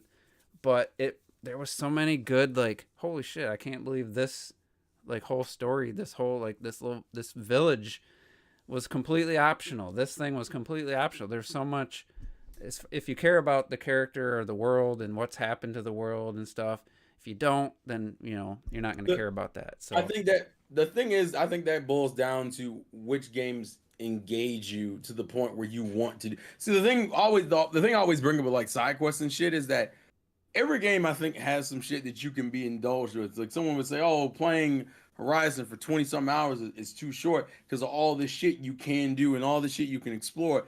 But if a game doesn't grab you Yeah, to make you want to do it, it doesn't Well, really Juice work. always said That's that what I like he said. said if someone who If praises somebody it, says they love the like, game they love it, and then but Then it then they sounds don't and they really want don't to keep dive into any of playing, those. then that's when I question.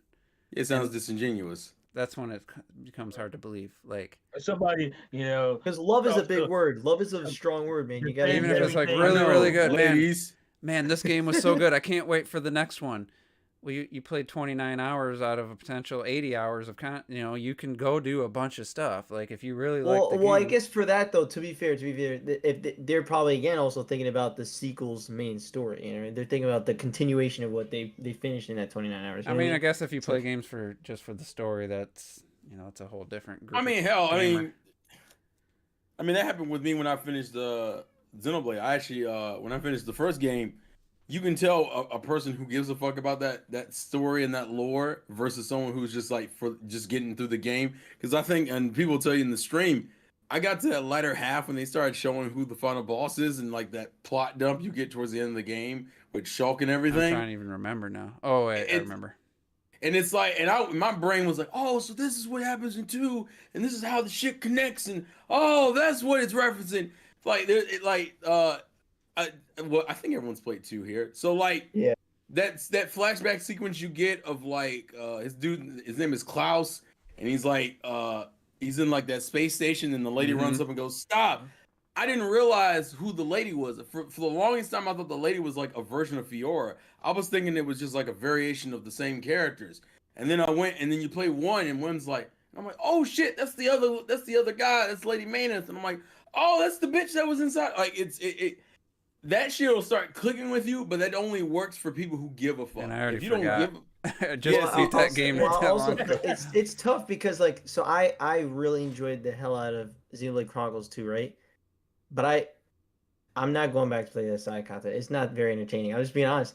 So it's just like I put it in like I put like 65 hours. I enjoyed the hell out of it. I even would go and say I fucking thought it was fantastic, but I don't think the side content is that engaging to want to play it. So it's tough. And then you made me like, I don't believe that you enjoyed it that much. I was like, well, I did. For me, it was well, you know why? It was taking down the high if you level compare enemies. If you compare it to like someone like me, for example, who put almost 500 hours in the fucking game. So, when I tell you I love the fucking game, I'm not talking to you on some, oh, well, I think the game is cool. I think the game was a fun experience. Like, no, bitch, I love the game. In the end of the day, like, there's obviously two, like, it's two different mindsets. Two different minds. Like, you loved it so much where you want to do that. Yeah. Right? And I thought it was fantastic. I really enjoyed it, but I'm not going to do all that. Because we're too, I thought it was fantastic. You thought it was fantasticer by the time you're like up there, I think for me, it was it was enjoying the combat that's so why much. That's why I can't quite judge where it's like when someone says 29 hours, because like at the end of the day, like, if they really liked that whole journey, but they felt their journey was done, that's it, and they want to wrap it up, they wrapped it up. Let them move on, man. Hey, listen. They can do whatever they want. Don't use the word love. Don't use the word love a game unless you fucking love a game. Just that I'm not gonna sit there. Like, I'm not love gonna. is a strong word, man. So you gotta like.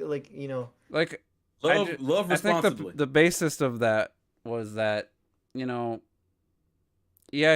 person can have experience, stuff I experience, have complaints that maybe I'll have, or things I really like, but it's just like if somebody's like, that review is like, yeah, I played 29 hours. Bare minimum below average. I bet that's below the average. I just meant like I'm not gonna have a conversation with that person about the game.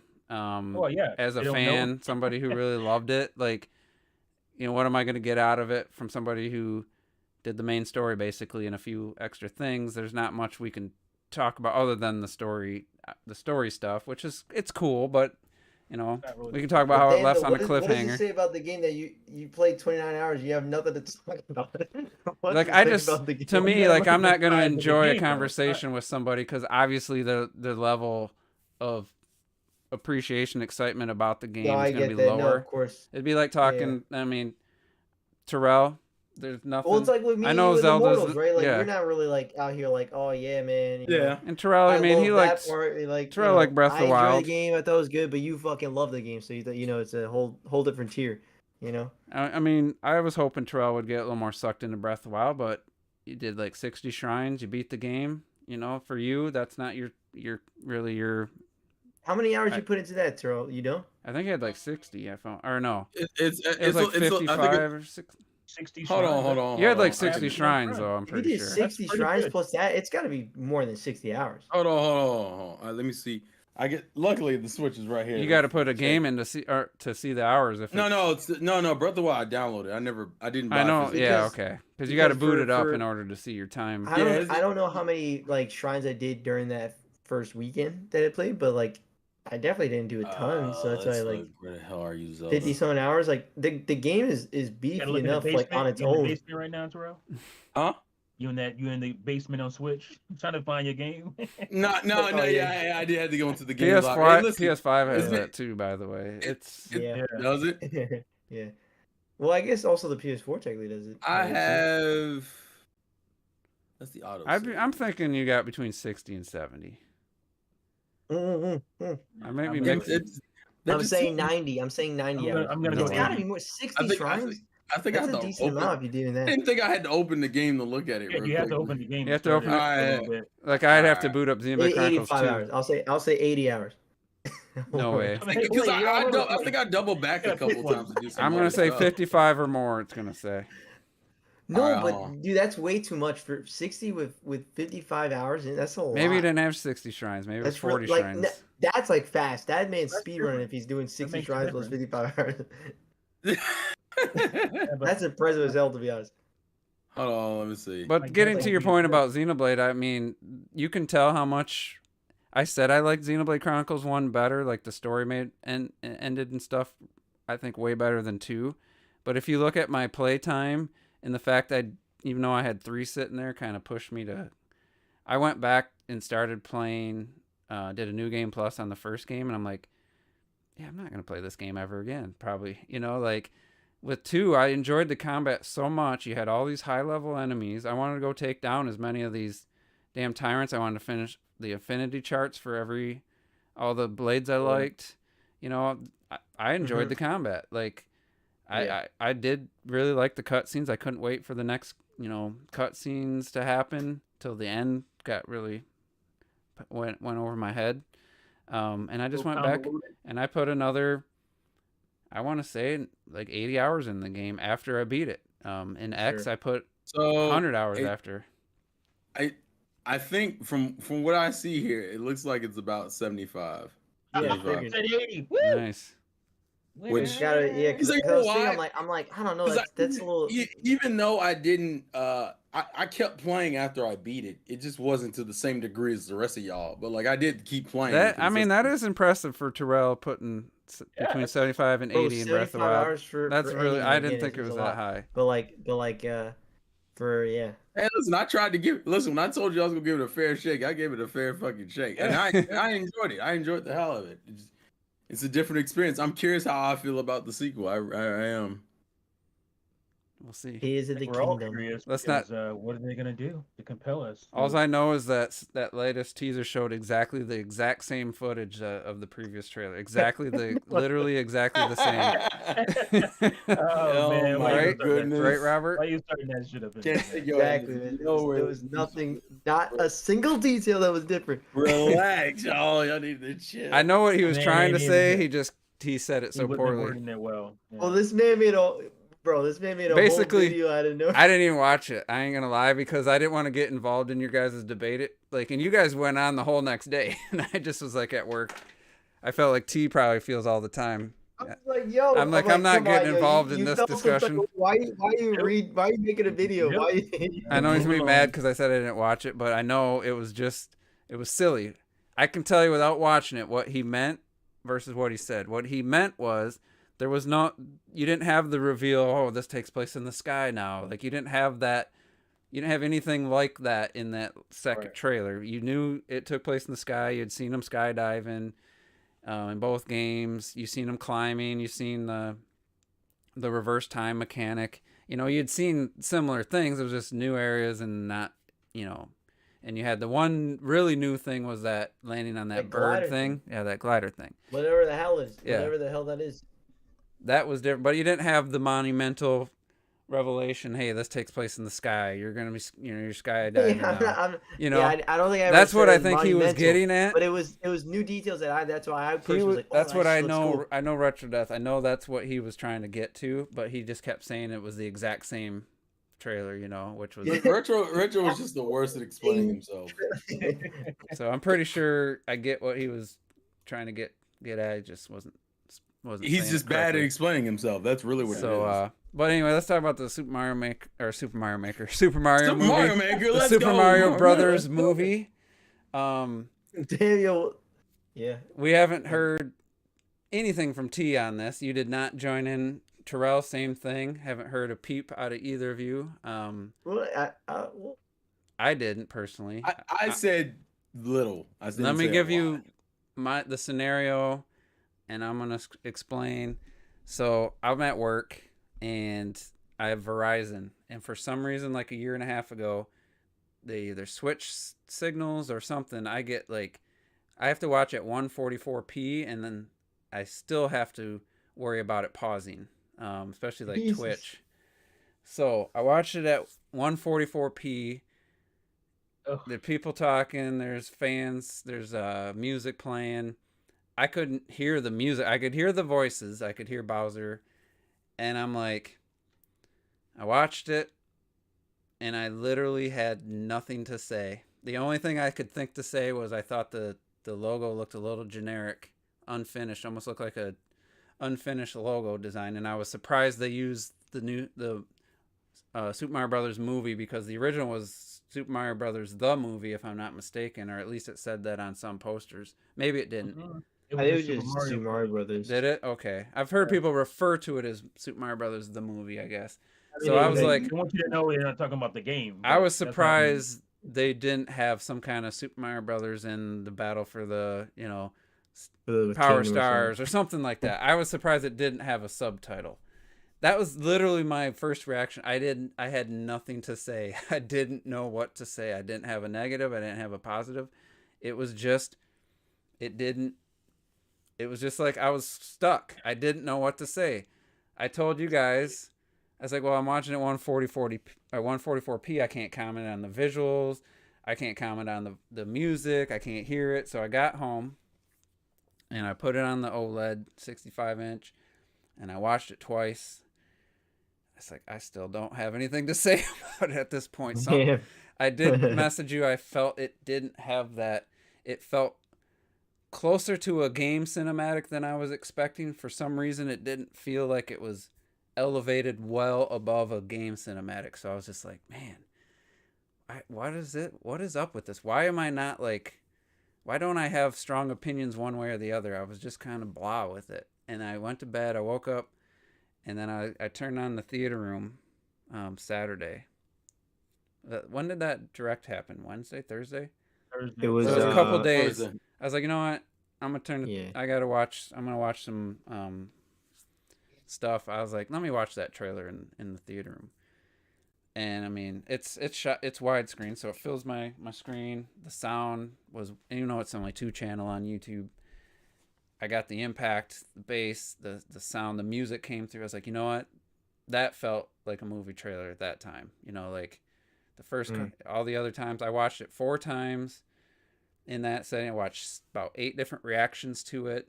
I watched an analysis showing all the details, and then I watched it one more time last night before or after House of the Dragons. And I was like, all right, I'm not completely changed, but I don't feel like it's a movie or in-game cinematic as much anymore. But there is one aspect that I realize is what's kind of throwing me off, and I'll get to that later. But I want to hear Terrell and T's like take. So that was mine. I'm not like through the moon. I'm more positive since it's Illumination. It looks more positive than my worst fears, and I'm hoping it turns out to be good. That's, for me, I guess that's a good transition into it. Considering it's Illumination, and considering Illumination's track record with their animated films, I was relatively paranoid that this was going to turn into some. My first clear sign was when you seen the scene of like Bowser coming out, and they're like, "Open the gates," and I half expected some sort of like low brow joke to happen as soon as the gates open, and I was pleasantly surprised and happy to see that they took it pretty seriously the whole time, and that the only crazy jokes we got was with the N64 penguins that I thought had me rolling, that they went It this was like very Everybody funny. laughed in the reactions to that. it's Yeah, a that very shit's hilarious. it's a good joke, but it's also respectful to the property. That was like my major concern of how respectful you're gonna be towards Mario. That's where I would say Miyamoto's influence, I think, really helped, because it kept them from getting as stupid as they fucking normally get with some of their other films. It did with feel a lot of, little Minions like though, with it seemed very much in there up their alley with the penguins. yeah, I but it wasn't wasn't surprised. I mean, they're penguins though. The penguins are fine as long as it doesn't go too far left. I was blown the fuck back. I was like, this shit looks gorgeous. Bowser, I mean, Jack Black nailed that, and I think he was at the panel when they showed it off at Comic-Con. Oh, it was a pre-recorded thing, but yeah. Oh yeah, Oh, but no, he was but, there. Yeah, he was. Yeah, he was at the thing. I fuck with his voice. It's a good mixture of like serious, but not like It's fucking weird how like, adding his facial animations to Bowser makes him look like Jack Black without like changing his face. But it's a good middle ground to where it doesn't feel like overly cartoony, but it's still he feels like a threat, and you can tell this is meant to be like an origin story, which I think might be the only part about it that I could see people viewing as somewhat bland. But it's the first film. I kind of expected that. The biggest contention that came up, I was even fucking pleasantly surprised by Toad. I'm gonna be real with you. If you told me that was Keegan, I would not have known that just hearing his voice. That man was probably the more surprising voice. You know who the because best Yo, voice is, I though? think you can hear. I think you can hear him. But I it's can just hear that he's him in probably that. they pitched the audio a little higher. Yeah, You know what I think was the best voice in that is Kamek. That absolutely crushed it.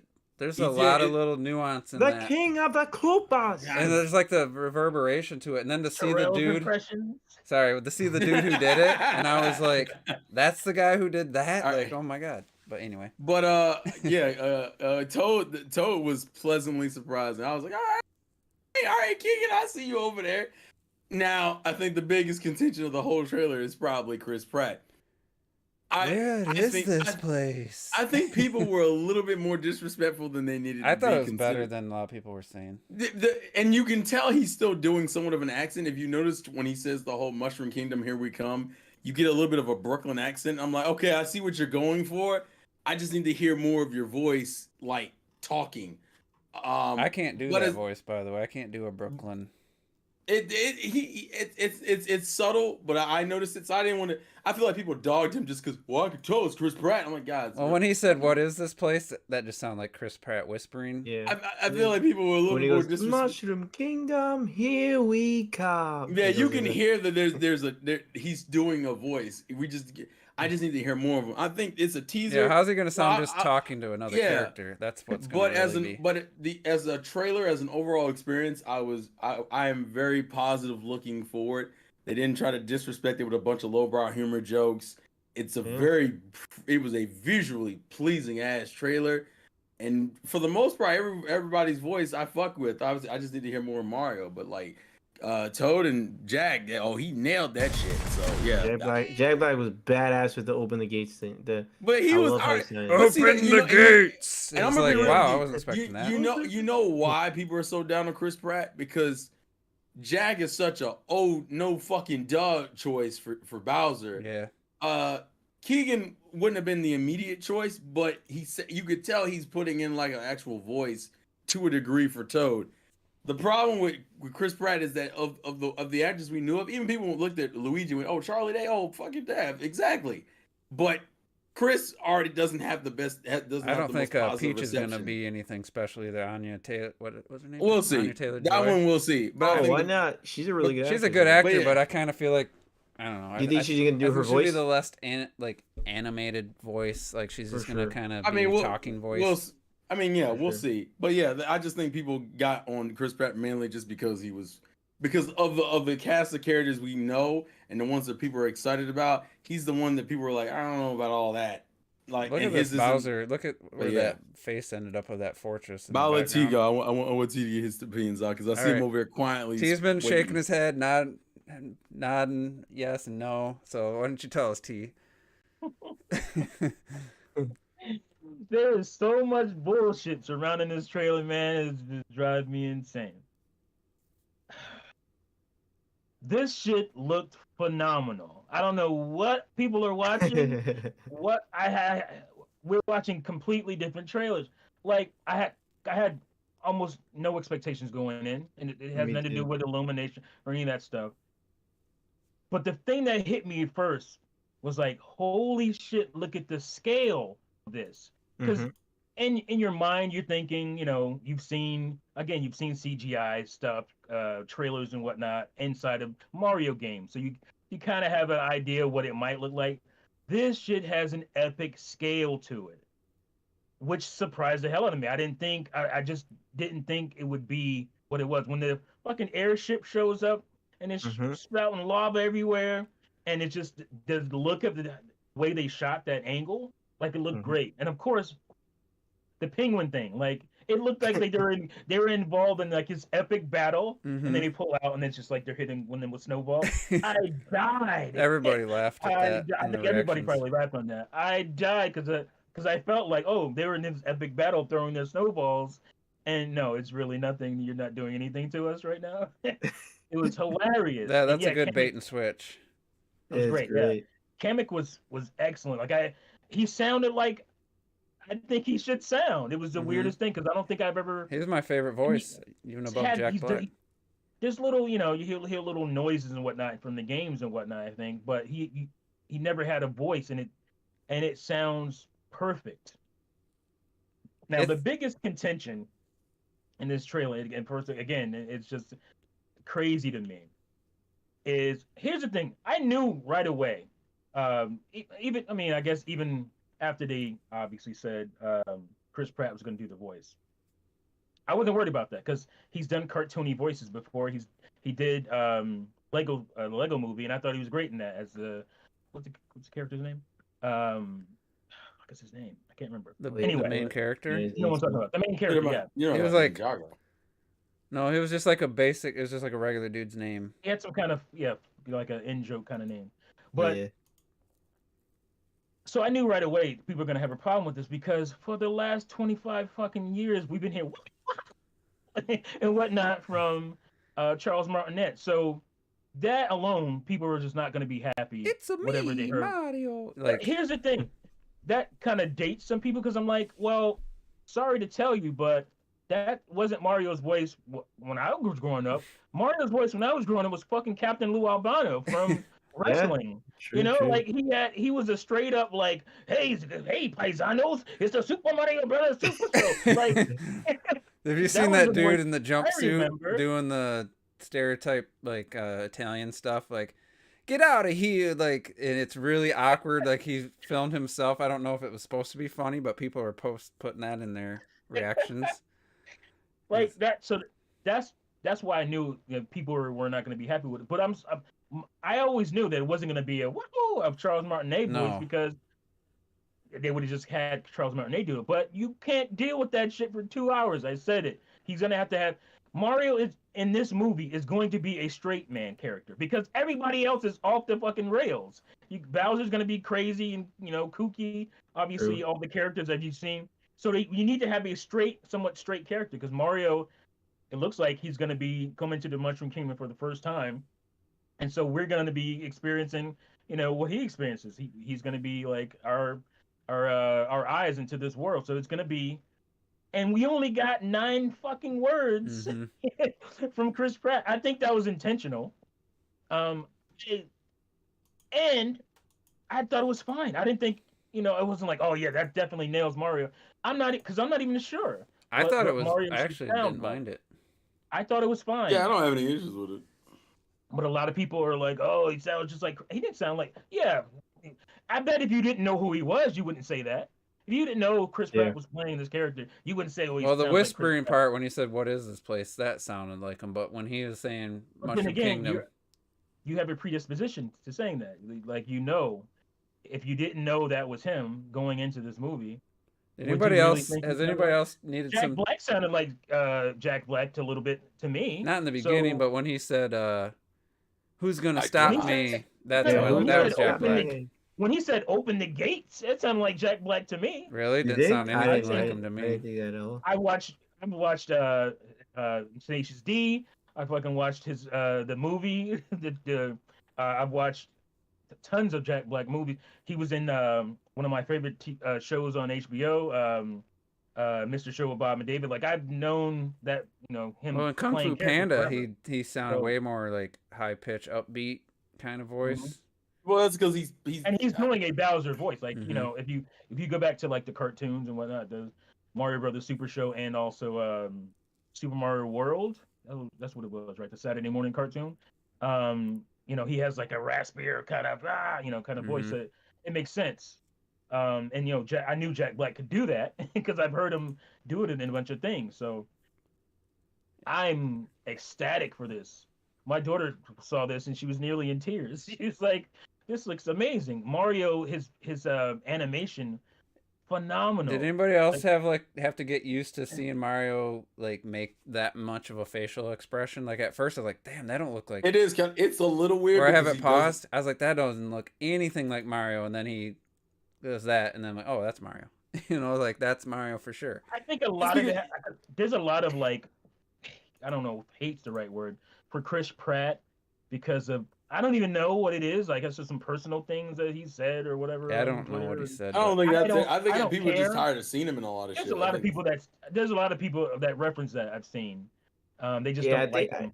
Yeah, they based don't on like that him because stuff. of something to do. Like, I think he's part of some church or I something. thought people Yeah. thought it was good. I thought it was because people thought he was oversaturated because he was in Guardians of the Galaxy, Jurassic Park, I believe. That was you could say that in 2015, but I don't think so as much now in Yeah. 2022. Because that was a complaint definitely in 2015. But So one of I don't the think he's as saturated now. I'm but, just gonna yeah. ask since you're Look at that. That's fucking See, gorgeous. That is- this is that's the nuts. this is the one thing that I felt a little weird about. Like I don't really just for me aesthetically pleasing, I don't really like this big hill and all. Like to me that doesn't look like the Mushroom Kingdom, but Super Mario World. just the way they accentuate it so like such a high like weird like non-natural looking hill, but it's just a small thing. It just to me it didn't read Mushroom Kingdom like right away, even though you have all the mushrooms. It just didn't. I didn't get those vibes. Like to me this doesn't. This almost I feel like what Terrell's been saying about Sonic Frontiers, like Sonic looks out of place. Like that doesn't look like the environment you should have Sonic in. I don't feel it that strongly, but at the same time I feel it a little bit with this. This just to me that's the one thing that I just something was feeling off, and I was like, it just doesn't. To me, it doesn't scream this is the Mushroom Kingdom, other than the obvious mushrooms. This is a movie Mushroom Kingdom. It's I know. definitely better than '93's Mushroom Kingdom. Yeah, I'm just saying. To me, it's a design that I wouldn't have went with if I was doing the design. It just doesn't. It's not that. It just And I feels a will little agree out of with you place. on this. That is a the generic ass the logo. super and movie part is generic. Yeah, that's what I I'm fine meant. with Well, Mario yeah. Brothers in the middle. The That's Mario fine. Brothers fine, but just the gray and What's what up with like that? that to me feels like an unfinished logo. But I think Yeah. Yeah, I mean that's a font you could just get. that's what I was talking about. It's like This that's like part's impact great. right there. That's like I an love impact font. That actually might be impact. and just the With black that font. background. It just feels to me. It feels like a placeholder, like a Well, Mario yeah, I mean, Odyssey's Yeah, I mean, they placeholder. delayed Like it for a reason. There's a reason they Hey, delayed look it. at that Luigi stuff, man. That looks fucking awesome. Oh yeah, I didn't even mention the Luigi little segment there. Oh man, I can't wait for this let's freaking slow movie. this down. Yeah, man. I need I was a literally full like, trailer. man, I'm not. Yeah, I'm looking I was so nervous for this Yeah, you movie. got Then Koji I see this, Kondo. I'm like, holy shit! There's a Yeah, freaking that was movie. it. And it was mainly for me. It was just mainly because I knew the track record of the company doing it. I'm like, oh fuck, Yeah. But I think that, like I said, I think Miyamoto being in the back helped because Miyamoto won't let them get too fucking ridiculous. Like you're not gonna have fucking Toad out here doing fart jokes, and you could have easily fallen into that hole. So I was like, okay, all right, that's why the Penguin section to me is such a good starting section, because it's like, here's a threatening Bowser and being like, hey, we'll have our comedy, but we're gonna try to have it be respectful comedy where it's Yeah, funny. I don't think but it's anybody not degrading. expected that tone at the beginning of the trailer. Have this menacing. No. Yeah. one That's what I loved expected about that. it. And you know what's crazy? I mean, I watched at least 8 different reactions. Some people I'd never even heard of. I was like, oh, it just was in my feed. Let me check, see what. Everybody was like, wow, it's starting. This is dark, you know, like. Intense. But out of all the people, and I don't hate Alana Pierce at all. I'm still subscribed to her. I think she's entertaining. I don't value her Nintendo opinions, because as much as she tried to make it sound like she's a big Nintendo fan, if you listen to her podcast with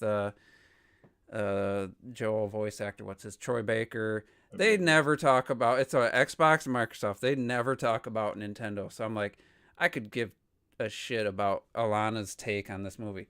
Hers was my favorite reaction out of everybody. It was just very genuine, and she seemed just really pleased with it, and just like generally surprised by it. It was actually just a really good reaction. And I was like, man, out of all the people, I didn't expect to even want to watch hers, but I did anyway.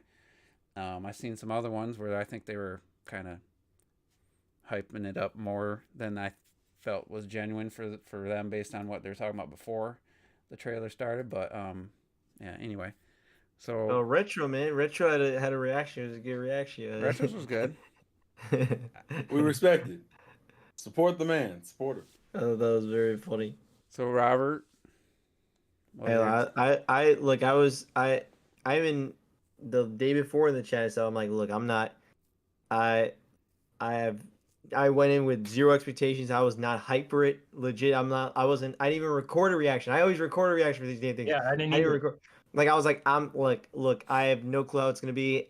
I'm good. I'm just gonna watch this trailer, but man, Illumination, they're so, I don't know how to feel. But then when they did the direct style, and you had Chris Melodantri, whatever how you say his name, come out and actually like really talk about the passion of it. Like, I truly believe that there are designers on there that are big Mario fans, because you could see through the project.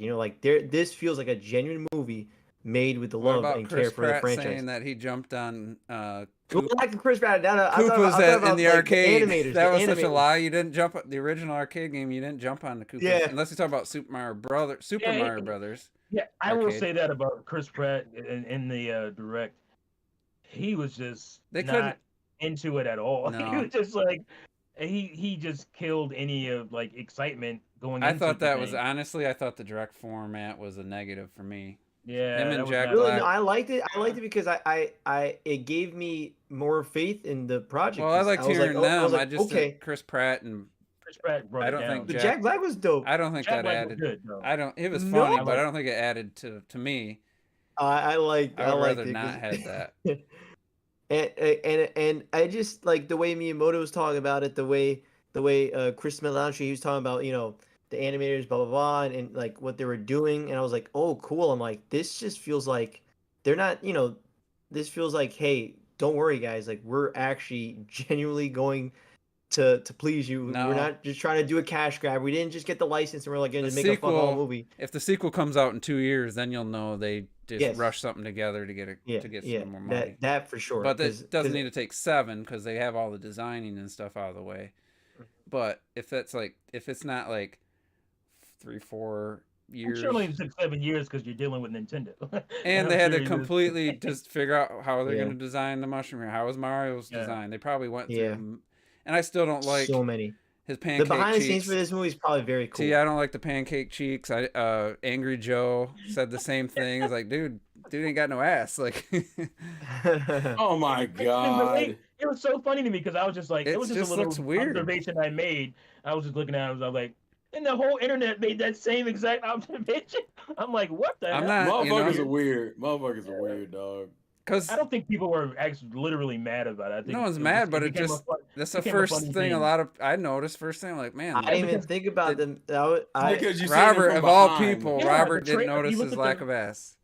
I didn't think it was well, because I don't know. I was thinking It's like, look at the poster, guys. If he had a What round, about them cheeks? if he had a though? round bubble butt, Robert. What about would've them noticed. cheeks, though? well, yeah, I guess if he had a really round ass, I'd be like, damn, he's thick, man. Actually, the that's hell? literally that's the lesser of two evils. Either he's thick as fuck or he's flat as a he's- pancake. I just feel Yeah, bad it's for either- him. I it's can either- relate. I can relate, Jamie's thick Mario. or it's like Jamie's flat. Oh, and another thing, he's got a collared shirt. What's up with that? He's blue collar. He's He blue got collar. a, yeah. he got a button up with a, I collar. didn't even notice. I was too busy trying to figure out if his face looked right, if it looked like Mario. I never even really looked.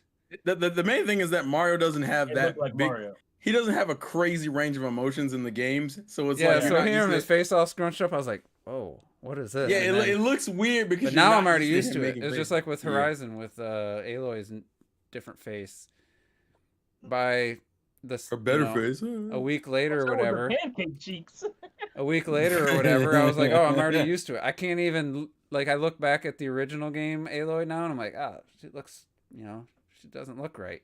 And that's kind of where I'm at with Mario. At first, I was like, "Man, I don't know if that looks like Mario," and then now I'm just like, "Oh yeah, that definitely looks like him."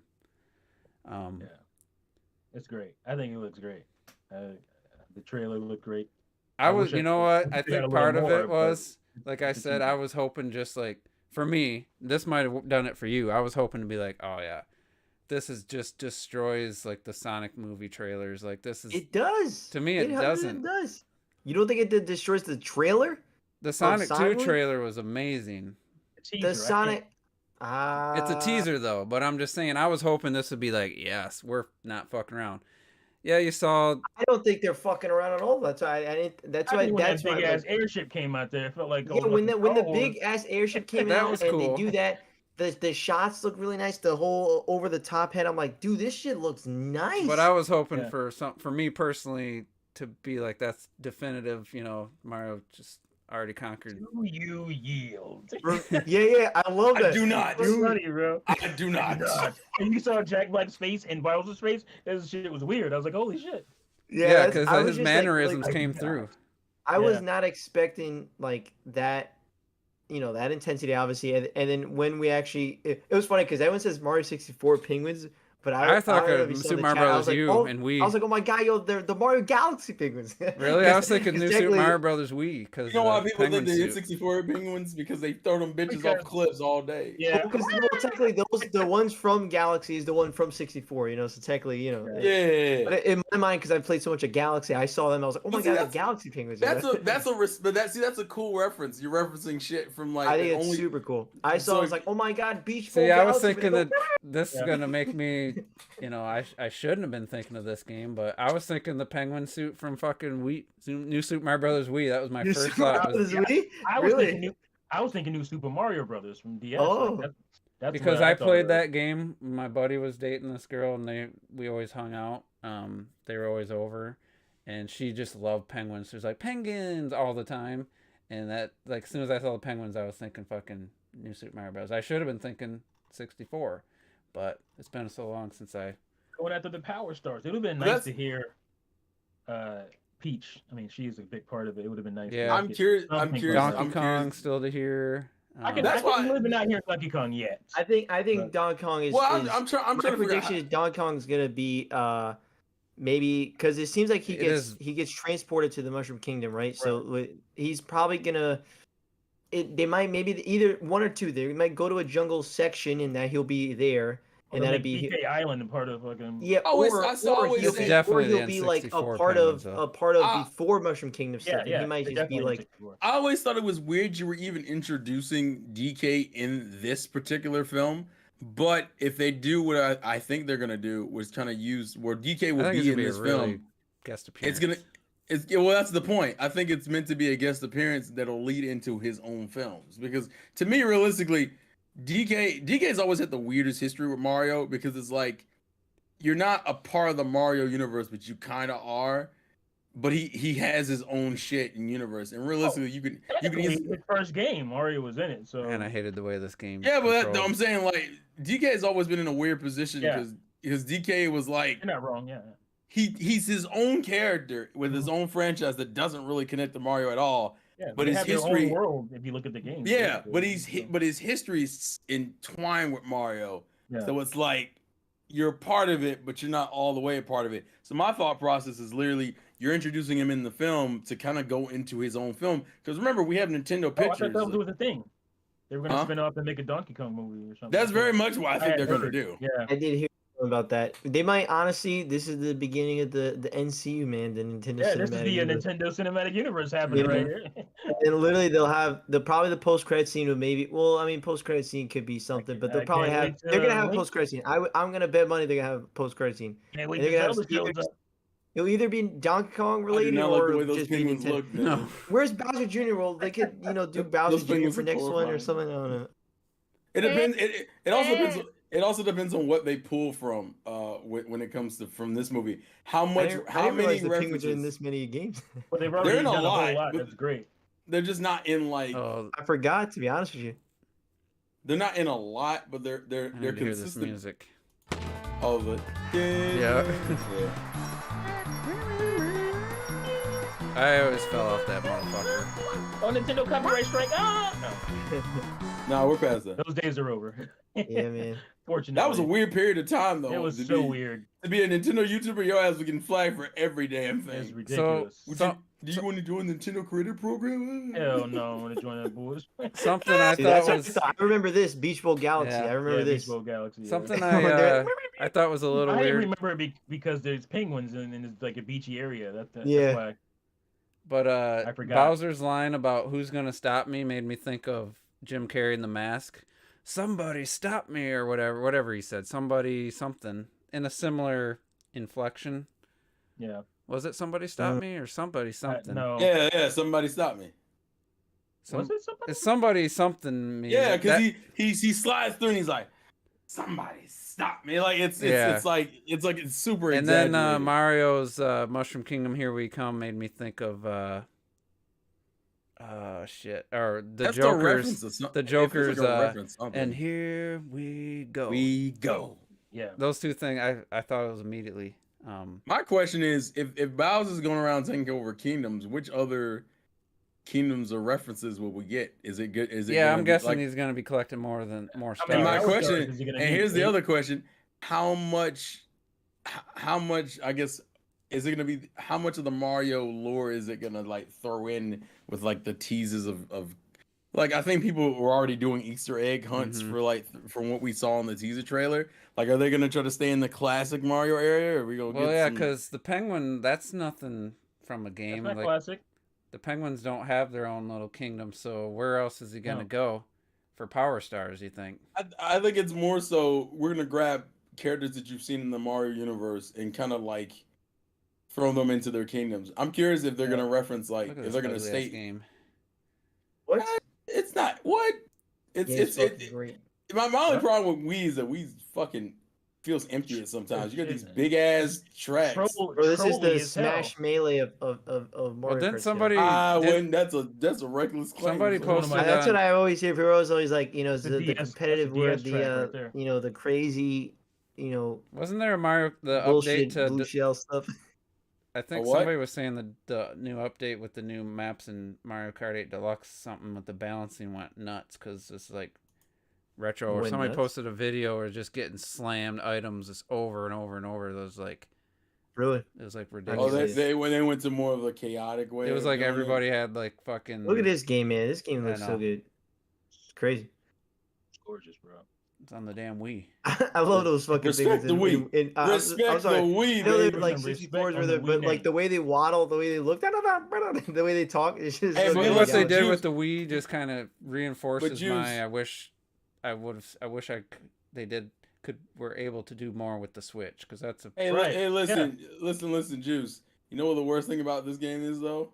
It's trapped on the Wii. Yeah. It's trash. Yeah, man, it's still a Stuck on Wii the exclusive, man. It is Mario still Galaxy Wii 2. exclusive. And then just so that I have to call out Retro, this man still hasn't finished that game, but he's always saying as if it's Galaxy 1's so much better. Man, finish Galaxy 2 because it's fucking amazing. You know, we is- know how retro is. He made a complaint, and I basically proved it was an invalid complaint about the levels only having 2 to 3 stars. I was like, yeah, until you get to the green stars, and You then get each to level green has stars, 2 to right. 3 more. So you twice as many. Plus, there is significantly more levels in general. So there's like there's more level. There's more 240 galaxies in stars general. versus 120. So there you go. And no, post game doesn't count. So that doesn't count.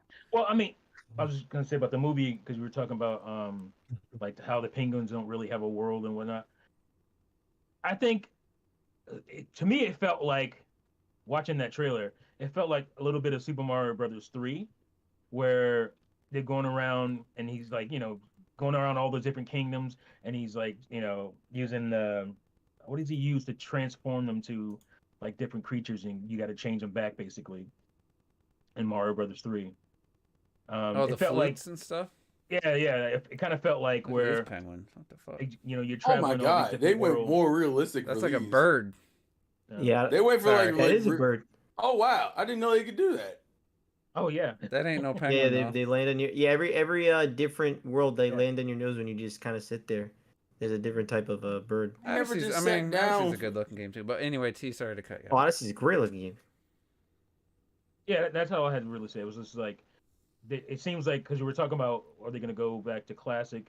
This is it feels like an origin story, obviously, because we haven't had that in the movies, other than that movie that we should not even Mhm. think about. I've never seen it. You've never seen it? I Wow. never have any. I don't have any regrets. I honestly want to watch it before this movie, just to. It's a pleasure. I anytime it's on, I'll watch it. There's something. It reminds me of that era, where it was like everything was kind of like edgier, and it felt like it was a different movie. They just slapped Super Mario Brothers on Mhm. because all the That's what it equipment. was. Yeah, so it's very interesting, the story of that movie too. So you should at least watch the documentary about I've seen the the. making of it. Yeah, I've watched the Gaming Historians documentary on it. Oh, okay. Shit, I That had might the be good. video That might up be the good whole enough. time. I haven't checked the chat in forever, but yeah, we should probably get out of here. I definitely looking forward to the next trailer because this was definitely a teaser, and I want to see what's the interaction between Mario and character. Obviously, him and Toad talked. They didn't show it, because he knew. Come on, Mario. I'm curious. The one thing I did think is interesting is I guess Mario and Luigi will probably be separated a good chunk of the film. That's the vibe I'm getting. That's why he ends up like in the haunted forest and shit. I'm also curious if there's gonna be any if there are certain characters. Well, that and even just are there gonna be characters that only Mario meets versus characters that only like Luigi meets? Yeah.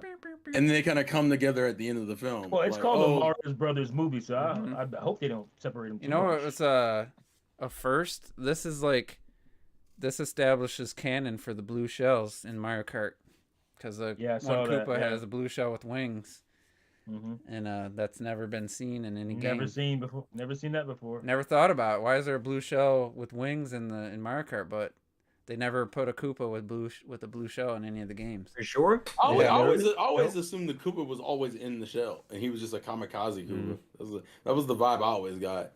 But his goal was so you're saying he's committed suicide every time? Yeah, I mean, yeah. Every time you see him, the bitch blows up. Them bitches don't do nothing else but blow the fuck up. So what do we got? 7 months before the movie comes out? Is it 7 or 6? Let's see. They kill themselves. December, So January, you're saying they 6 kill months. themselves just to slow you down in the race? Yeah. So usually you've seen a movie that have like multiple trailers out, but 6 months before it comes out. I mean, lately they've been some movies kind of like Avatar. I mean, nothing that's coming out in a few months. Black Panther 2. What is that? Didn't they just put out another trailer for Black Panther? It just got a second trailer. So Avatar. It's coming out in a few months. I'm surprised we haven't seen like a real trailer for Avatar.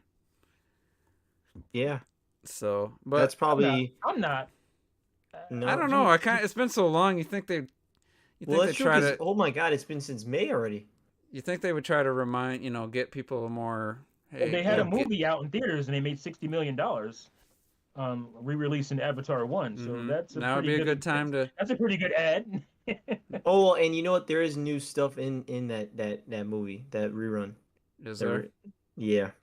It's probably just the special I've already edition. seen it. Yeah, I've already seen that stuff. Oh, okay. I only watched the 3D version, so I've only seen the special and I've watched the extended one, and that's why I make the joke to you, Robert, about your TV being from Avatar, because Well, that's not in the theatrical version where you see Sam in his apartment and he has this fucking wall-sized TV, Oh yeah, and he's like looking back at it like this, and I'm like, that's Robert's TV. that's only in the. That's not That in the sounds special. good. Only in That's the in the special. I think that's in That's the in the extended. extended. Yeah, yeah.